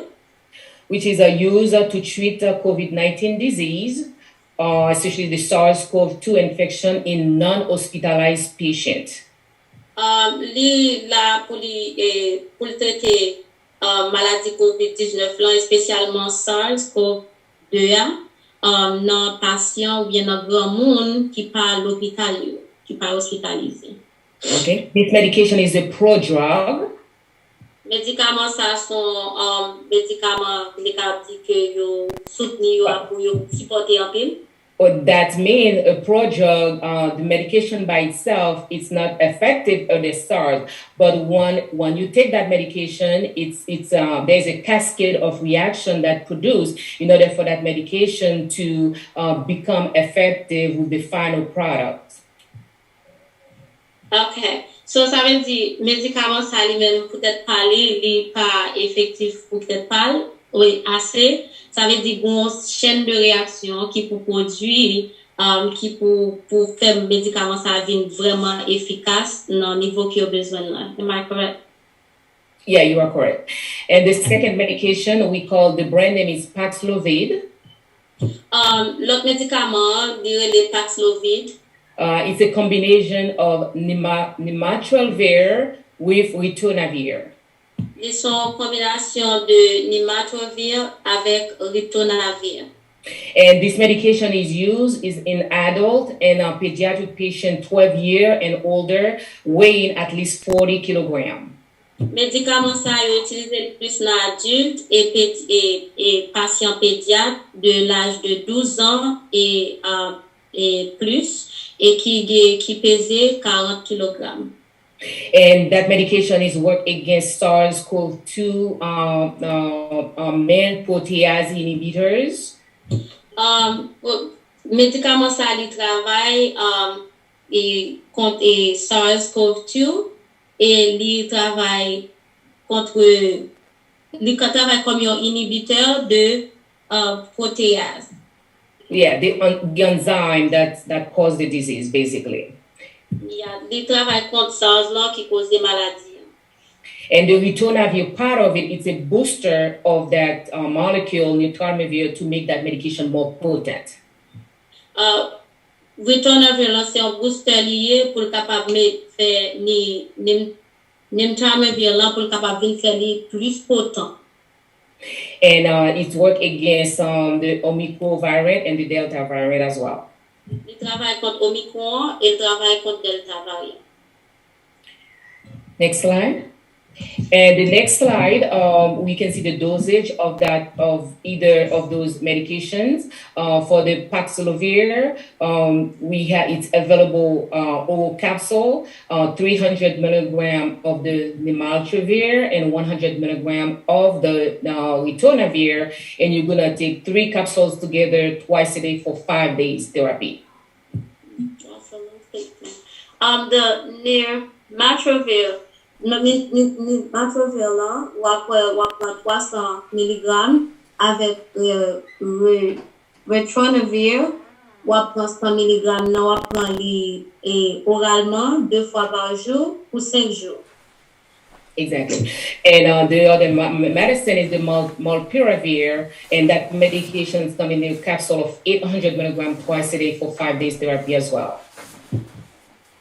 L'autre là, c'est molnupiravir, il vient dans 800 mg 2 fois par jour. How many capsules you said? I'm sorry. It's 800 milligrams twice a day for 5 days. For 5 days, okay, pour 5 jours. 800 mg 2 fois par jour pour 5 jours. And the 2 middle molecule, which is the sotrovimab and remdesivir, I'm not going to go through this because you only use that via IV infusion at the hospital setting. Des médicaments qui n'ont pas passé sur eux parce que les médicaments ça c'est dans l'hôpital là ou bah ou les dans sérum. Next slide, please. For adverse effect of this molnupiravir, we can experience diarrhea, nausea, and dizziness, and you can take that medication with food or without food. Pour effet qui vraiment indésirable, sans que nous capables de remarquer, nous voyons que les capables de causer diarrhée, qu'est plein, tête virée, ou capable de prendre médicament ça avec ou bien sans manger. And you cannot be using this medication if you are pregnant. Ou pas utiliser médicament ça si vous enceinte. And when the health provider going to prescribe it to you, need to make sure there is some type of contraception in place. Le docteur, you said there's no use of contraception? Yes, there's going to be some type of contraception in place once the patient is using this medication. Okay. So, le docteur, di prescrit médicament ça, et c'est comme si c'est une contraception. Yeah. You have to take some contraception while you're taking it because you cannot become pregnant while you're taking it. Okay, thanks for the clarification. So, le bon médicament ça, faut prendre yon planning ensemble avec médicament ça, et spécialement sous fille, nous avons dit ça, parce que ou pas capable enceinte pendant un médicament ça. And as regard to breastfeeding, if you breastfeed a baby, there's no data available really for the breastfeeding mothers. But so far, I said breastfeeding mother cannot be taking this medication either.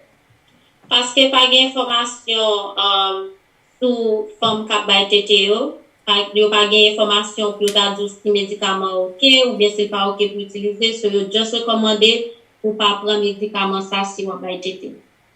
And the next one, the Paxlovid, which is the brand name. I'll go with the brand name.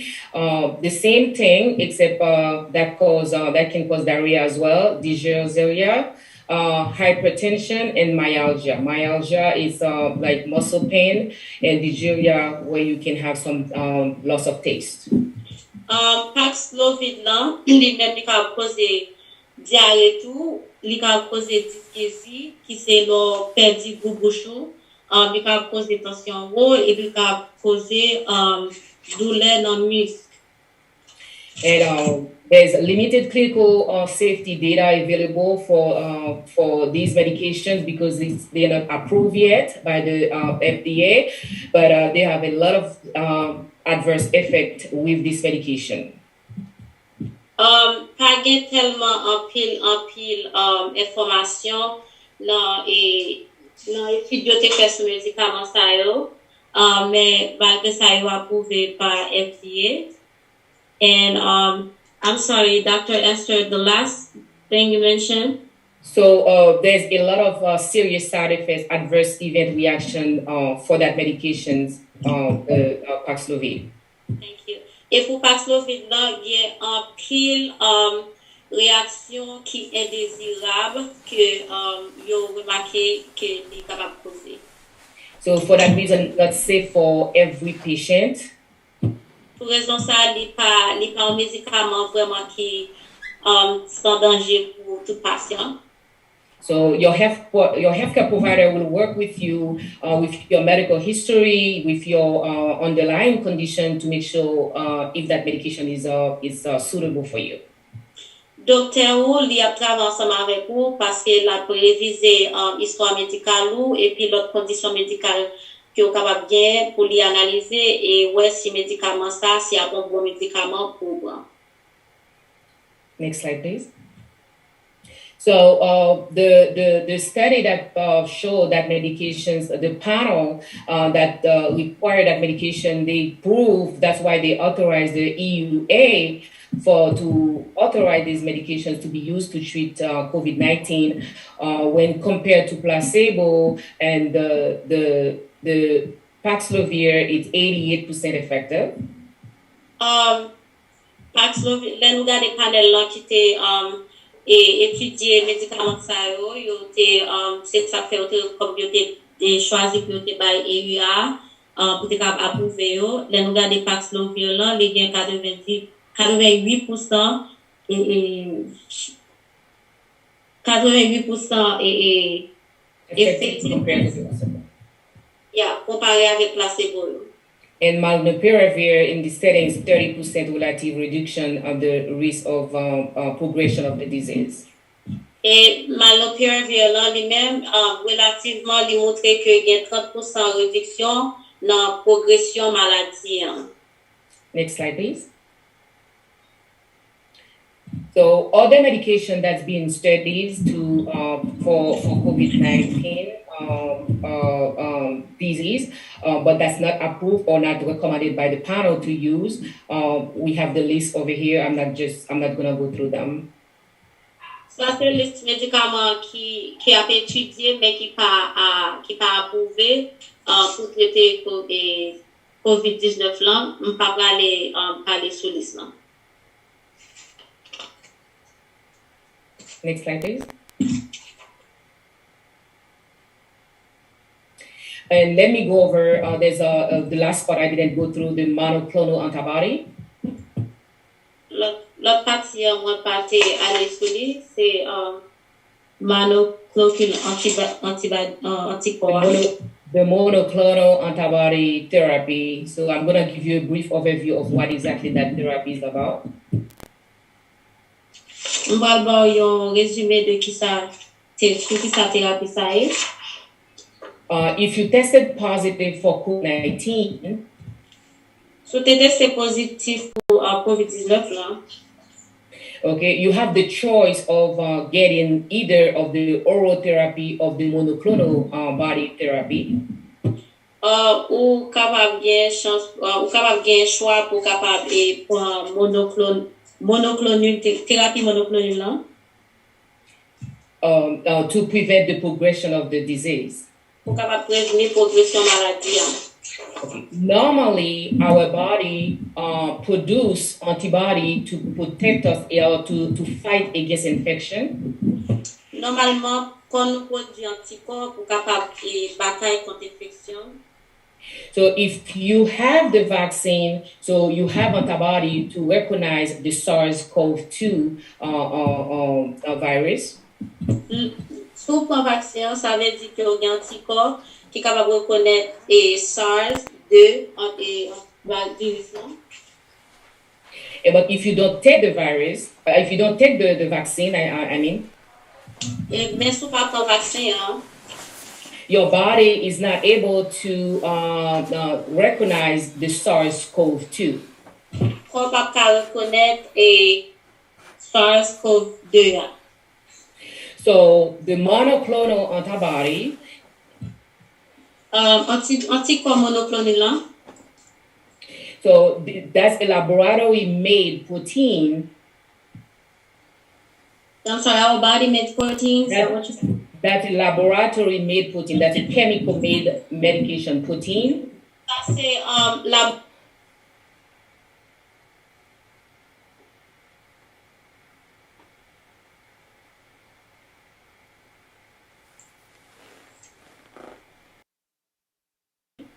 Hello? Hello, yes, I'm here. Yes, I can hear you now, sorry. Okay, so I can say it in Creole if you want me to. So, monoclonal antibody, c'est un produit qui est fait dans le laboratoire et qui, which going to mimic. Yeah, that's product going to mimic the body human system to fight against the SARS-CoV-2. So, c'est ça que fabriqué dans le laboratoire là.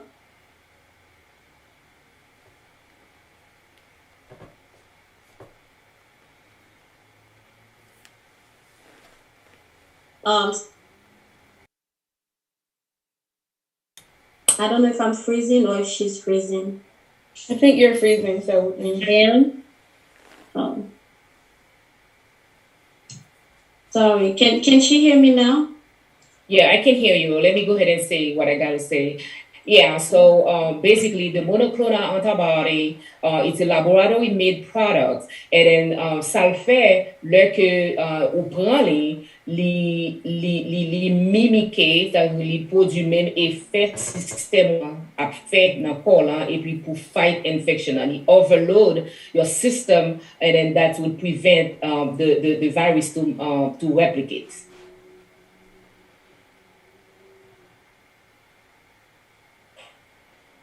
Can you hear me, Tanisha? Goumen contre infection an, li fait corps ou, li provoque corps pour capable combattre contre SARS-CoV-2 an.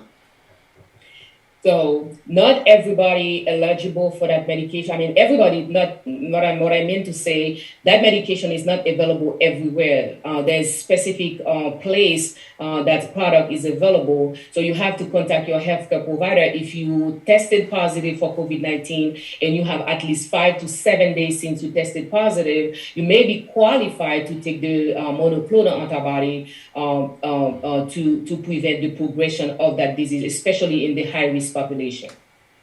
Médicament ça n'est pas disponible tout côté.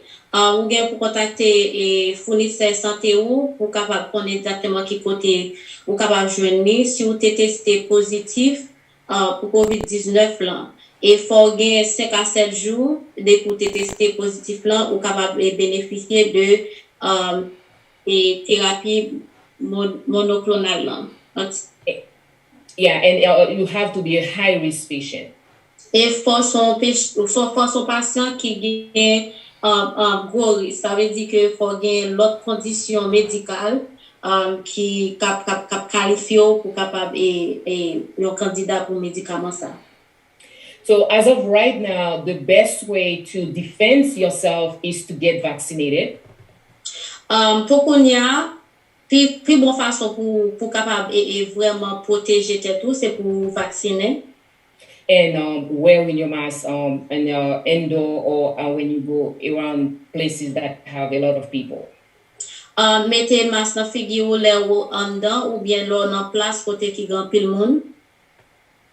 So that's it for today. If you have any questions, I will be more than happy to answer. C'est ça me dépoter pour aujourd'hui. Si vous avez plus de questions, je suis content pour capable répondre pour vous. Thank you for your attention. Merci pour attention. Nadia, I'm sorry I'm just getting here. I was out all day signing up people for our event on March the 12th. So I kept trying to rush back, but I was signing up individuals, so I was happy about that, and I thought it was better for me to be there. So, excusez-moi, s'il vous plaît.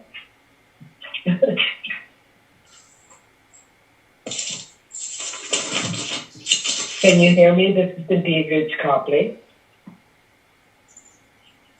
Nadia? Yes, we can all hear you. Okay. Thank you.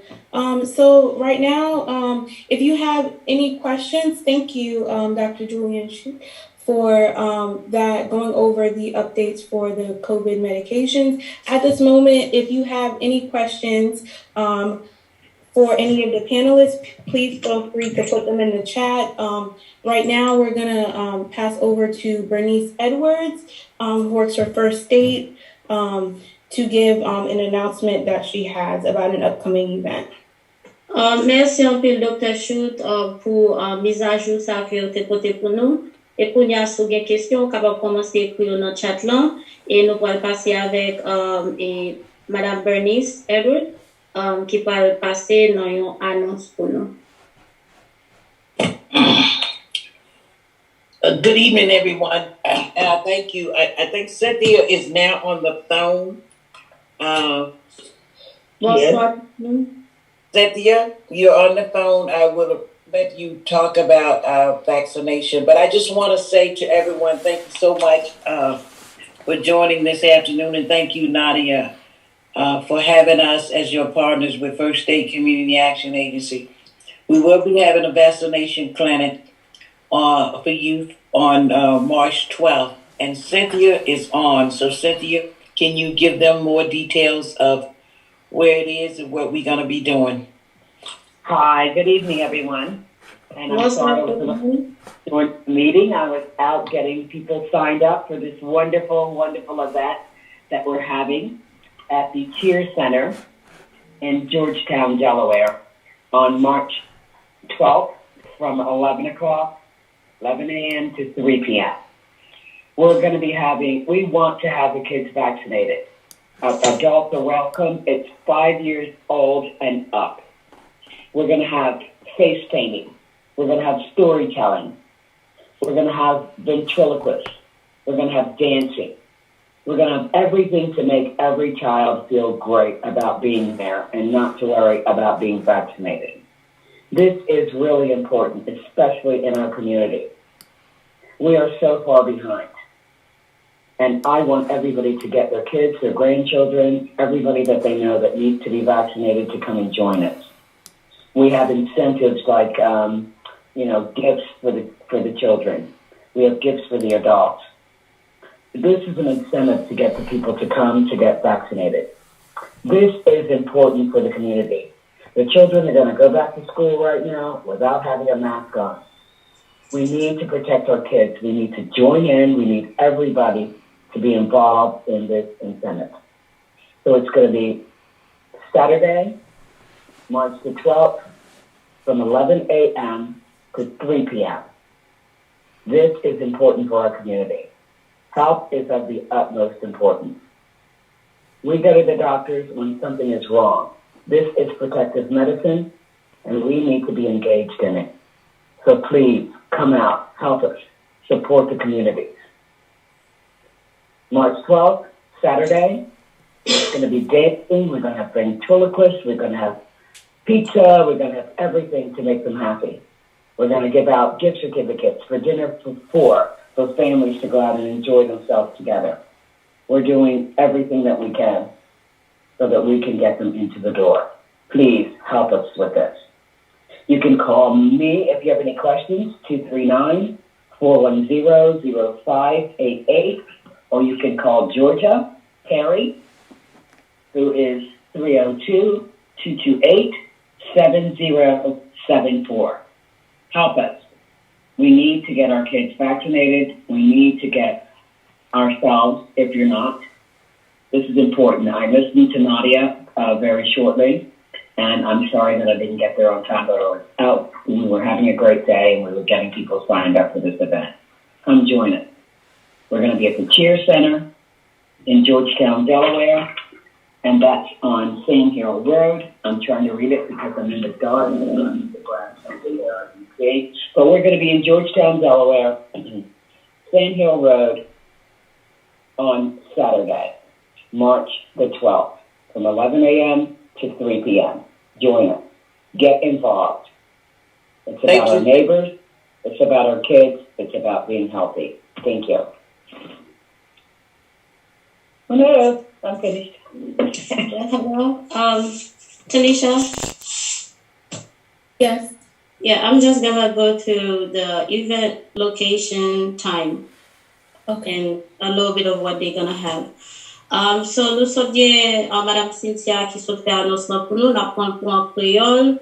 Le 12 mars, qui a samedi 12 mars, et il y a bien une clinique de vaccination pour contre COVID-19 là. Dans Cheer Center, dans Georgetown, adresse là c'est 20520 Sand Hill Road, dans Georgetown. Il y a là depuis à 11h du matin, arrivé jusqu'à 3h de l'après-midi.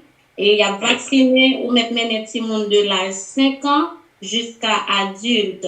Après l'activité, il y a bien ambiance pour capable empêcher petit monde yo paix pour vaccin pour yo capable plus divertir et pendant que il y a tout prend vaccin là. Et nous là pour nous capable protéger la communauté et nous pensons à mettre numéro téléphone dans le chat là encore sous besoin plus d'informations et sous besoin et copie flyer ou bien l'autre information besoin à mettre dans le chat là pour capable et aller dans et event de vaccination sur des programmes de vaccination ça solidariser avec eux et des communautés. Merci. Thank you so much for that announcement regarding the vaccines. So now we're going to do a brief, I'm going to ask two questions because I know we're already over the time. One for Dr. Krupker and one, or any one of the panelists, and another one regarding the vaccine and the monoclonal antibodies. So for the first question for Dr. Krupker, regarding in your presentation, you touched base on myocarditis. that can occur after having COVID infection. But some data shows that, as well as Mary Johnson touched on, how some of the side effects that have been reported from people who have received the vaccine is myocarditis as well. So what are the recommendations for people who may have gotten, myocarditis from the first dose? Is it recommended that they get the second dose? If so, how much time in between? Should they seek a cardiologist first, or what are the recommendations for them in terms of vaccinations? Dr. Kavke, ki rekomendasyon genye si yon moun ta vin gen myocardite apre premier dose vaksin, eske gon laps de temps pou yo kite pase, ou bien eske yon va supposé pour deuxième dose là? Merci pour la question. C'est une question qui est très importante. Should I say it in English or Creole? My bad. You can say it in English. I'll translate. Okay. So, thanks for the question. It's pretty interesting. So, my intervention, I did say that I did not talk about the consequence of the vaccine, such as myocarditis. So my intervention was mainly about the disease itself, triggering myocarditis. That being said, the evidence behind the vaccine giving myocarditis is not that strong, but there is some studies, some case reports commenting on that. Dr. Kresker, you're breaking up. Your audio is breaking up. Or CT trend control trials where you have solid data proving this. That being said, I would really stress anybody that has documented myocarditis, either after having had the disease or eventually after. Okay. Can you hear me? You're sounding, it's breaking up. It's breaking up. I don't know if you can hear us. Can you hear me? It's like going slow in and out, a bit distorted.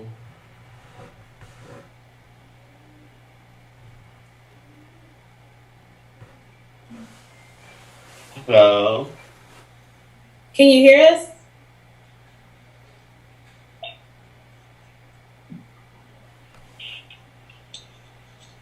I think he's off. Yeah, I can hear you. Okay. We can try again. Your audio was distorting. It was going in and out. We couldn't hear you. Well, hold on now. Can you hear me?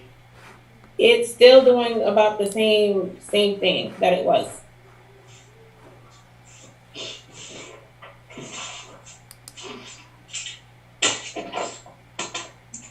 Can you hear me now? Yes. Okay, can I go ahead and start? Yes, go ahead.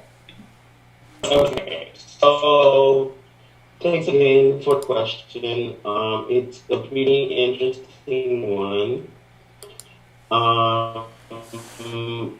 I want to emphasize that during my presentation, I did talk about the consequence of the virus itself on the myocardium, described as myocarditis.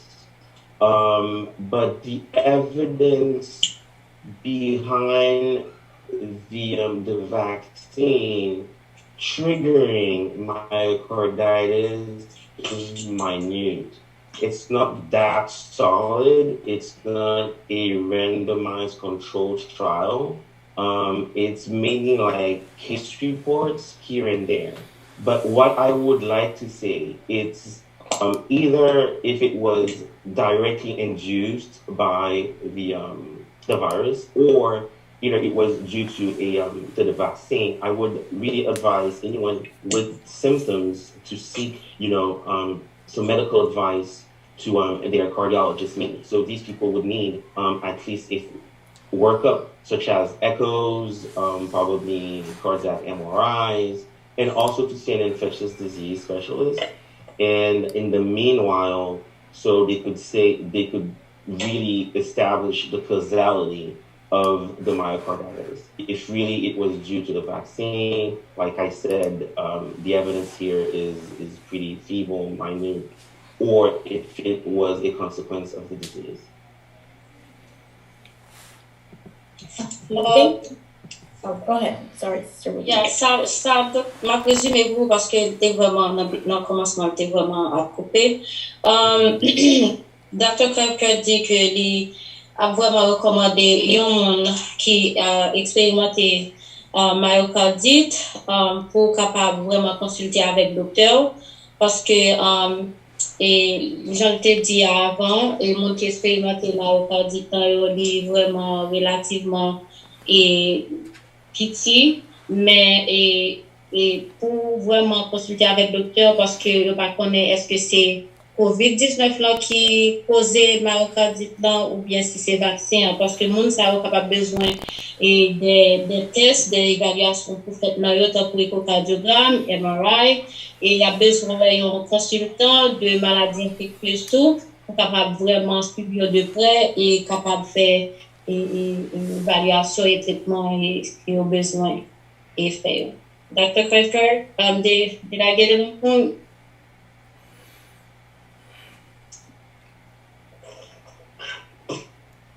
Can you guys hear me? Yeah, we can hear you. Okay. So our next question is for Dr. Julian Schutt. So you talked about the monoclonal antibodies. Donc, question c'est pour Dr. Julien Schutt, où tu parlé de anticorps monoclonal. So can you take the vaccine with monoclonal antibodies? Est-ce qu'on peut prendre vaccin avec anticorps monoclonal?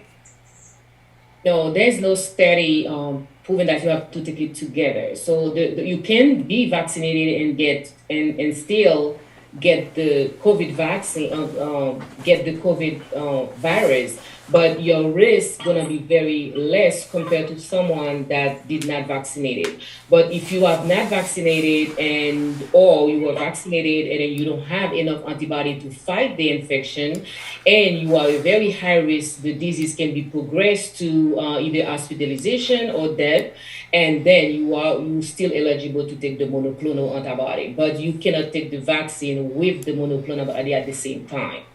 Oh, how long do you have to wait after like getting the monoclonal antibodies before you're eligible for the right now, once you are infected with COVID vaccine, you have the disease, you have to wait at least 90 days to get the vaccine. That's what the CDC recommend right now. So you have to wait at least 3 months to get if you never had a vaccine before, you have to wait at least 3 months to get the vaccine. So the monoclonal antibody, once you get it, it overloads your system to protect you, and you still need to wait at least 60 to 90 days to get the vaccine. Okay. Docteur Schutt dit nous pour ça que pas une étude qui a prouvé que ou prend anticorps monoclonal ensemble avec COVID-19 et vaccin COVID-19 là ensemble. Mais si vous prend vaccin COVID-19 là, malgré on prend capable toujours infecté avec virus là. Et après que on finit vacciné, mais on seul barrage nous connaît que et est capable et de prévenir que ou bien malade grave avec COVID-19 là. Mais les dit sont pas vaccinés ou bien sou pa gen l'offre anticorps pour capable bataille avec COVID-19 là et ou capable prendre thérapie ça contre pour capable protéger contre progression maladie COVID-19 là. Et t'es dans l'autre question qui te demandait combien de temps entre monoclonal anticorps pour temps ou bien vaccin. Docteur Chute fait nous connaît que l'on prend vaccin recommandation c'est sous tes maladie COVID-19 là ou bien pour attendre 90 jours qui c'est 3 mois avant que vous prend vaccin et pour qu'on y a nous connaît que avec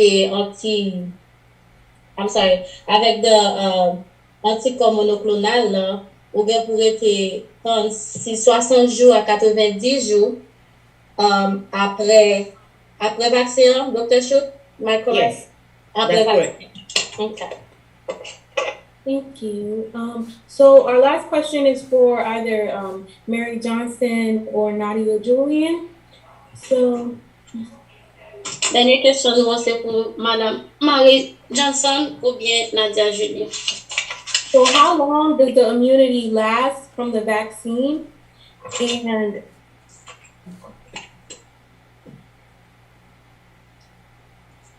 Combien de temps ou gain immunité? Pour combien de temps on gain immunité après le vaccin?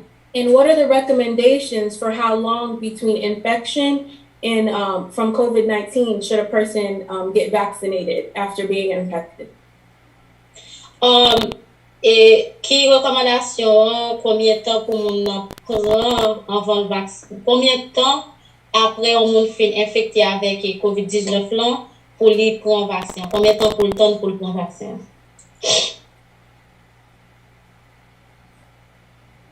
Yeah, I can answer to some of that, and Mary Johnson can piggyback on what I'm about to say. On capable répondre quelques questions ça et puis Mary Johnson capable ajouter sur ça m'a dire. That's the reason why the booster come about, because with the research of people that's being vaccinated and to monitor their antibodies. C'est raison ça qui fait que booster a lui-même lui recommandé parce qu'avec recherche pour yo capable vraiment et garder comment et anticorps pour Montayo.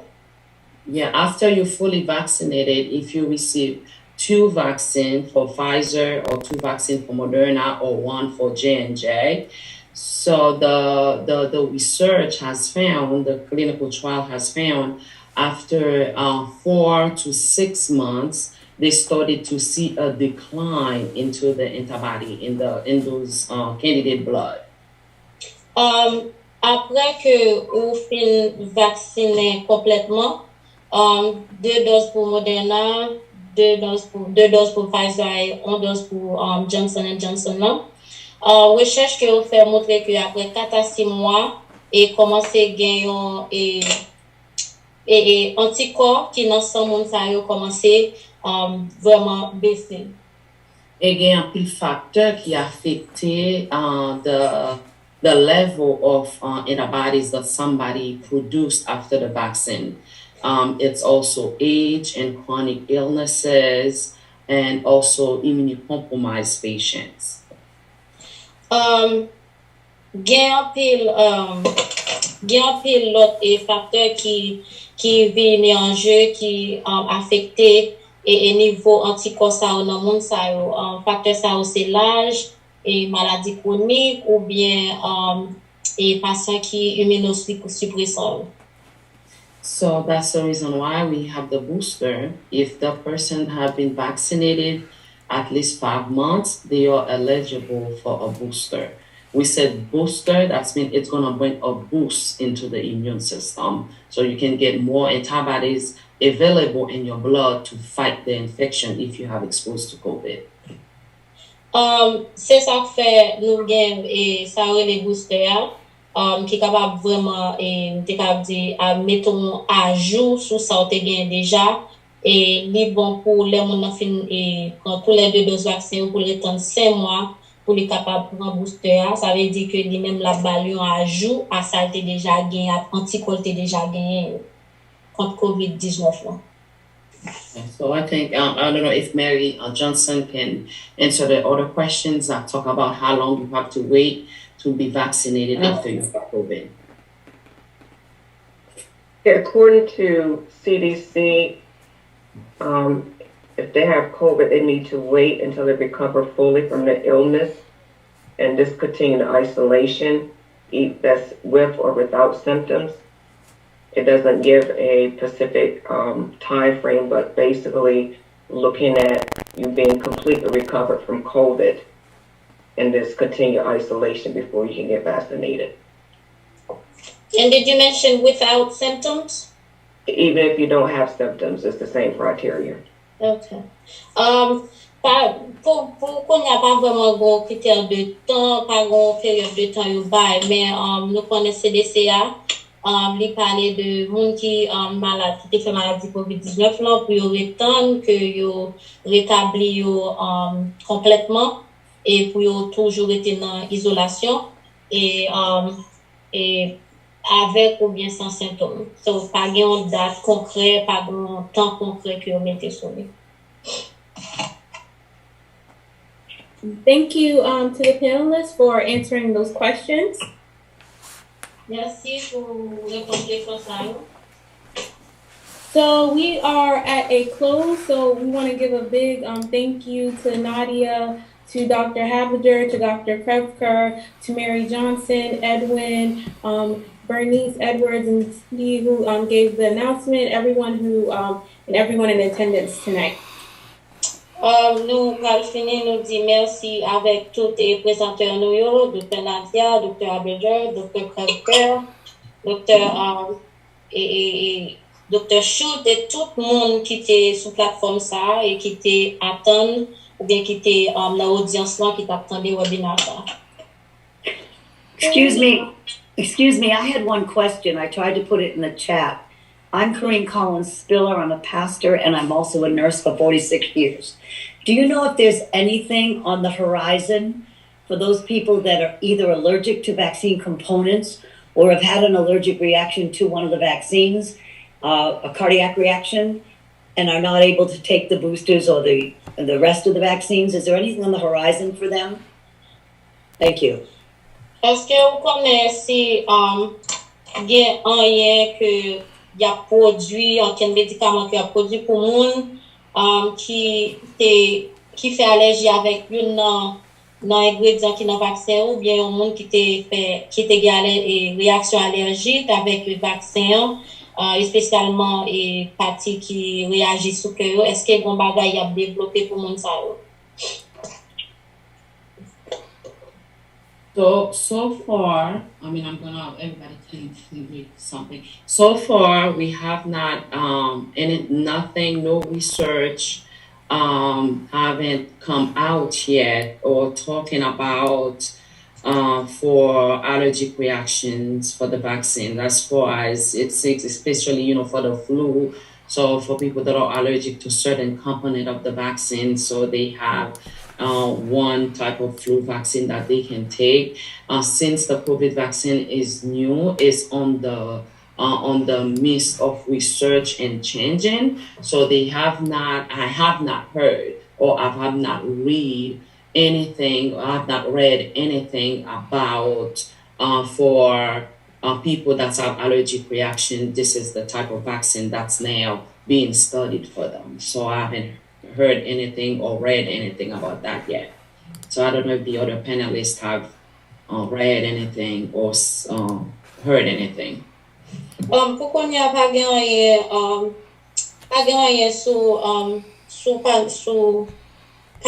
qui a développé pour monde ça peut-être qui allergie avec un ingrédient et vaccin ou bien qui était une réaction allergique avec vaccin.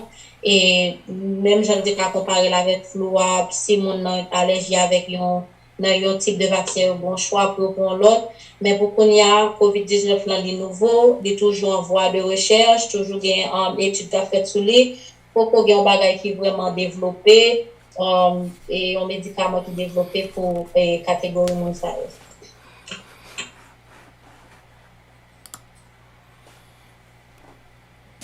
Okay, I'm just going to interject my little public health brain here for a second. That's why herd immunity is so important, why a lot of people, public health professionals are pushing herd immunity, because no matter what vaccine comes out, we always rely on at least 70% of the population to get that vaccine, because there will always be a population who are ineligible to get the vaccine, whether it be because of allergies to the vaccine or other conditions that they may have that make them ineligible to get the vaccine.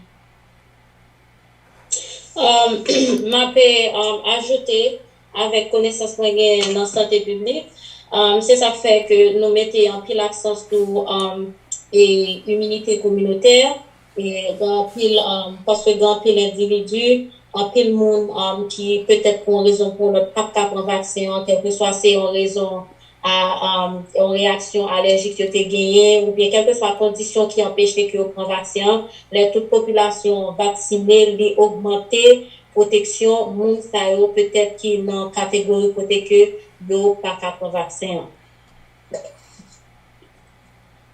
Okay, thank you. For that and for anyone interested in the myocarditis data, Dr. Krepker has put some data in the chat.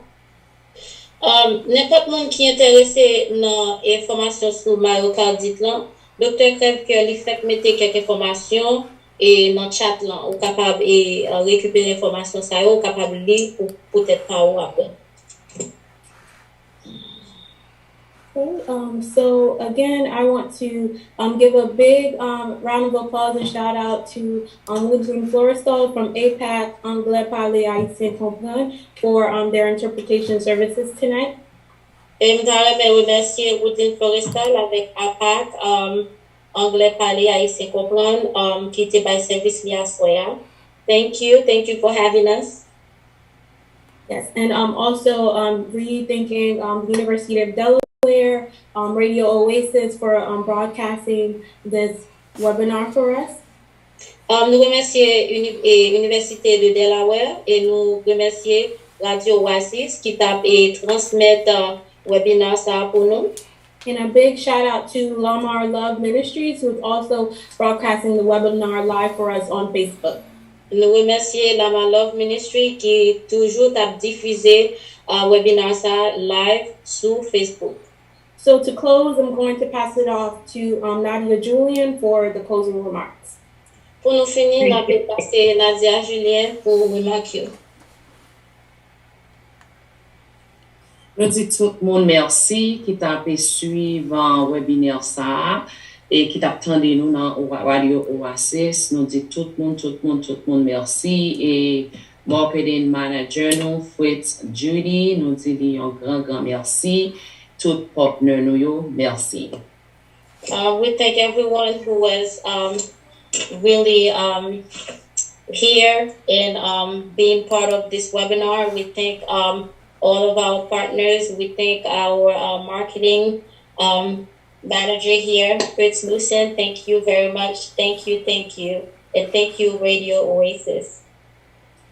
Nous allons terminer. Nous voulons dire que vaccination est très important.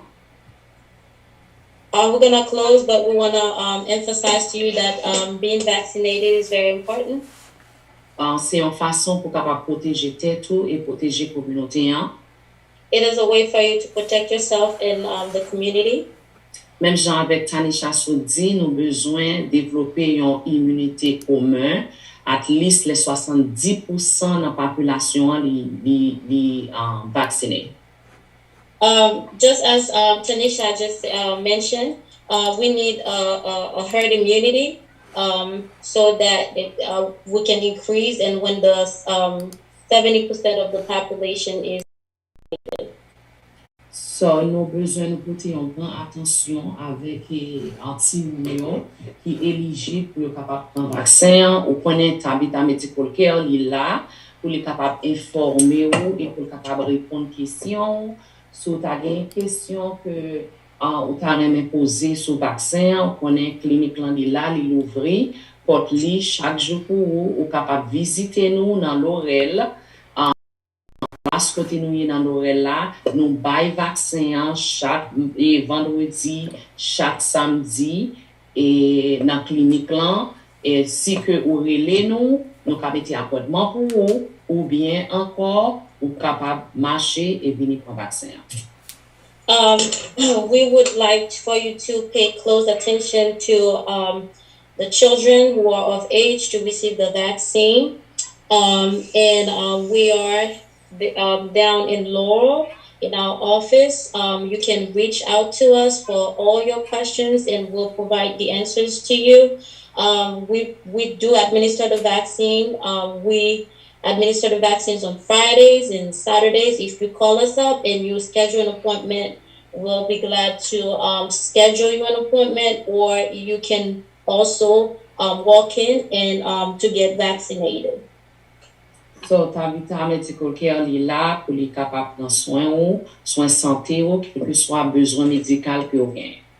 Tabita Medical Care is there to take care of you, your medical needs, and every needs that you have. Et nous dit aussi merci avec Love and Hope Rescue Mission qui est toujours partenaire ensemble avec nous, avec Dorcas Salvation. Nous gagnons objectif nous pour nous capables d'éduquer et aussi, comme on dit, empower in Creole, on va mettre ça en créole, empower the community to be healthy, and health is your wealth. Yes. Vous dites merci avec we thank Love and Hope Love, Hope and Rescue Mission who always partner with Dorcas. And our mission is to educate and to empower pour nous bay communauté force et pouvoir pour nous capable faire décision. Et nous, we also say that santé c'est richesse. Merci. Thank you. So we're going to close. I know Pastor Corinne was there. Thank you, everybody. If Pastor Corinne can close for us in prayer. Merci tout le monde. Pastor Corinne a fermé pour nous par la prière. En français ou en anglais? Pas de problème. In French, really? I'll do it if you want, but I think I'm better in English. I will say merci Seigneur pour toute ta grâce. Then I'll just continue in English. Lord Jesus, I just thank you for this wonderful, wonderful time of education. And I ask you, Lord, to touch each person that was on here. Give them wisdom as this COVID has been so difficult to navigate. Lord, give the doctors wisdom. Give the health professionals wisdom. Give each one on this call wisdom, grace, and the love to continue to educate the public, to give out the vaccines to those who to help us with herd immunity. Oh God, we just ask you, to heal this disease and those that are having effects afterwards, those that are still fighting it. We ask you, Lord, to bless Tabitha Medical Center especially, and Dr. Nadia, Lord, for all of her patients, for all of her patience to deal with all of us. In Jesus' name I pray. Amen. Amen. Thank you, Maria. Thank you so much, everyone. Have a great evening. Yeah, well. Thank you for Dans Tabita Medical Care dans le Ward Delaware, nous voulons centre santé principal, grippe, blessé mineur, consultation générale, diabète et plus. Équipe nous a une bonne expérience dans diagnostiquer et traiter maladies chroniques. Ou ka juste venir ou bien mettre rendez-vous, ni après-midi ni fin de semaine, ou toujours même moun nan. Dr. Julien Printemps pour le tande, moi fait confiance avec santé et avec santé famille moi.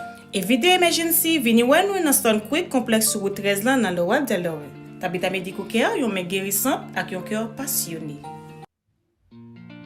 Nan tabita mediko kia nan le Delaware, nou vle sante santé principal, grippe, blessé mineur, consultation générale, diabète et plus. Équipe nou yo gen bon chan expérience nan diagnostiser et traiter maladie chronique. Ou ka juste veni ou bien mette rendez-vous, ni après-midi ni fin de semaine, wap toujou wè, même moun nan. Dr. Julien prend temps pour le tande ou, moi fais confiance à Corona, il a fait un pile dégâts. C'est mettre quoi qui veille, quoi genre, laver mes amis de temps en temps. Corona, il a fait un pile dégâts. C'est mettre quoi qui veille, quoi genre, laver mes amis de temps en temps. Si vous sentez quelque chose, amis, pas perdu temps. Prenez un téléphone, relez dans l'hôpital. Pas cracher en l'air, pas cracher à terre.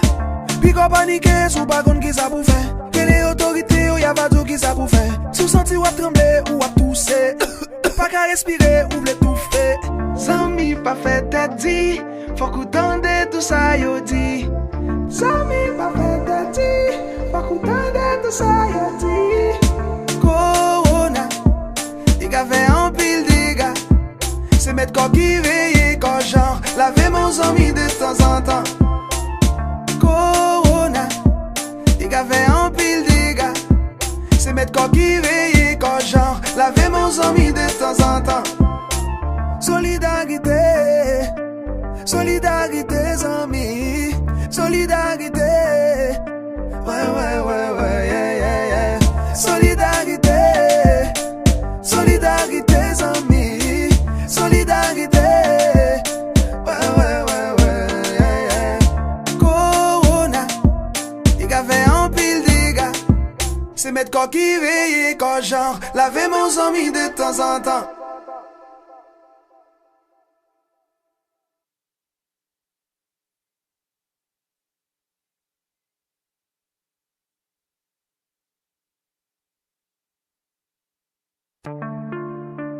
Ay, baguette arrête. Et nos amis mieux que pas ça. Est-ce qu'on entendait parler de Corona? Yo dis un virus qui pas joué, ouais. C'est maintenant qui pouvait y quoi, ouais. Faut laver mais de temps en temps. Pas bailler la main, pas prendre la main. Big and bobo, faut des standing en bras. D'après ça, yo dit, il fait un pile dégâts. Corona, il a fait un pile dégâts. C'est mettre quoi qui veille, quoi genre, laver mes amis de temps en temps. Corona, il a fait un pile dégâts.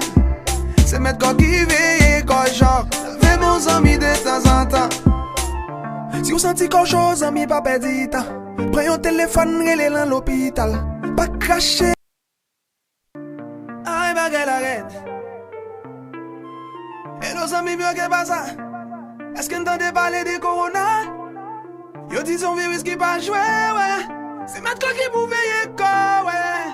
Faut laver mais de temps en temps. Pas bailler la main, pas prendre la main. Big and bobo, faut des standing en bras. D'après ça, yo dit, il fait un pile dégâts.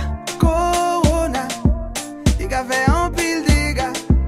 C'est mettre quoi qui veille, quoi genre, laver mes amis de temps en temps. Corona, il a fait un pile dégâts. C'est mettre quoi qui veille, quoi genre, laver mes amis de temps en temps. Si vous sentez quelque chose, amis, pas perdu temps. Prenez un téléphone, relez dans l'hôpital. Pas cracher en l'air, pas cracher à terre.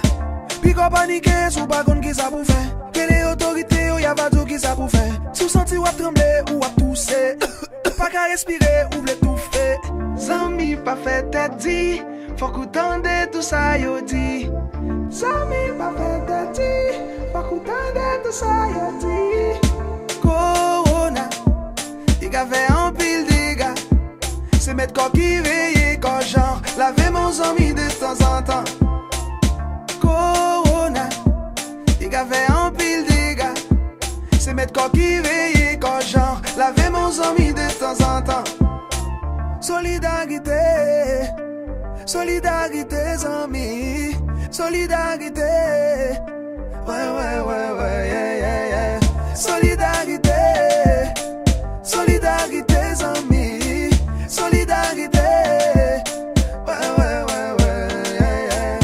Corona, il a fait un pile dégâts. C'est mettre quoi qui veut.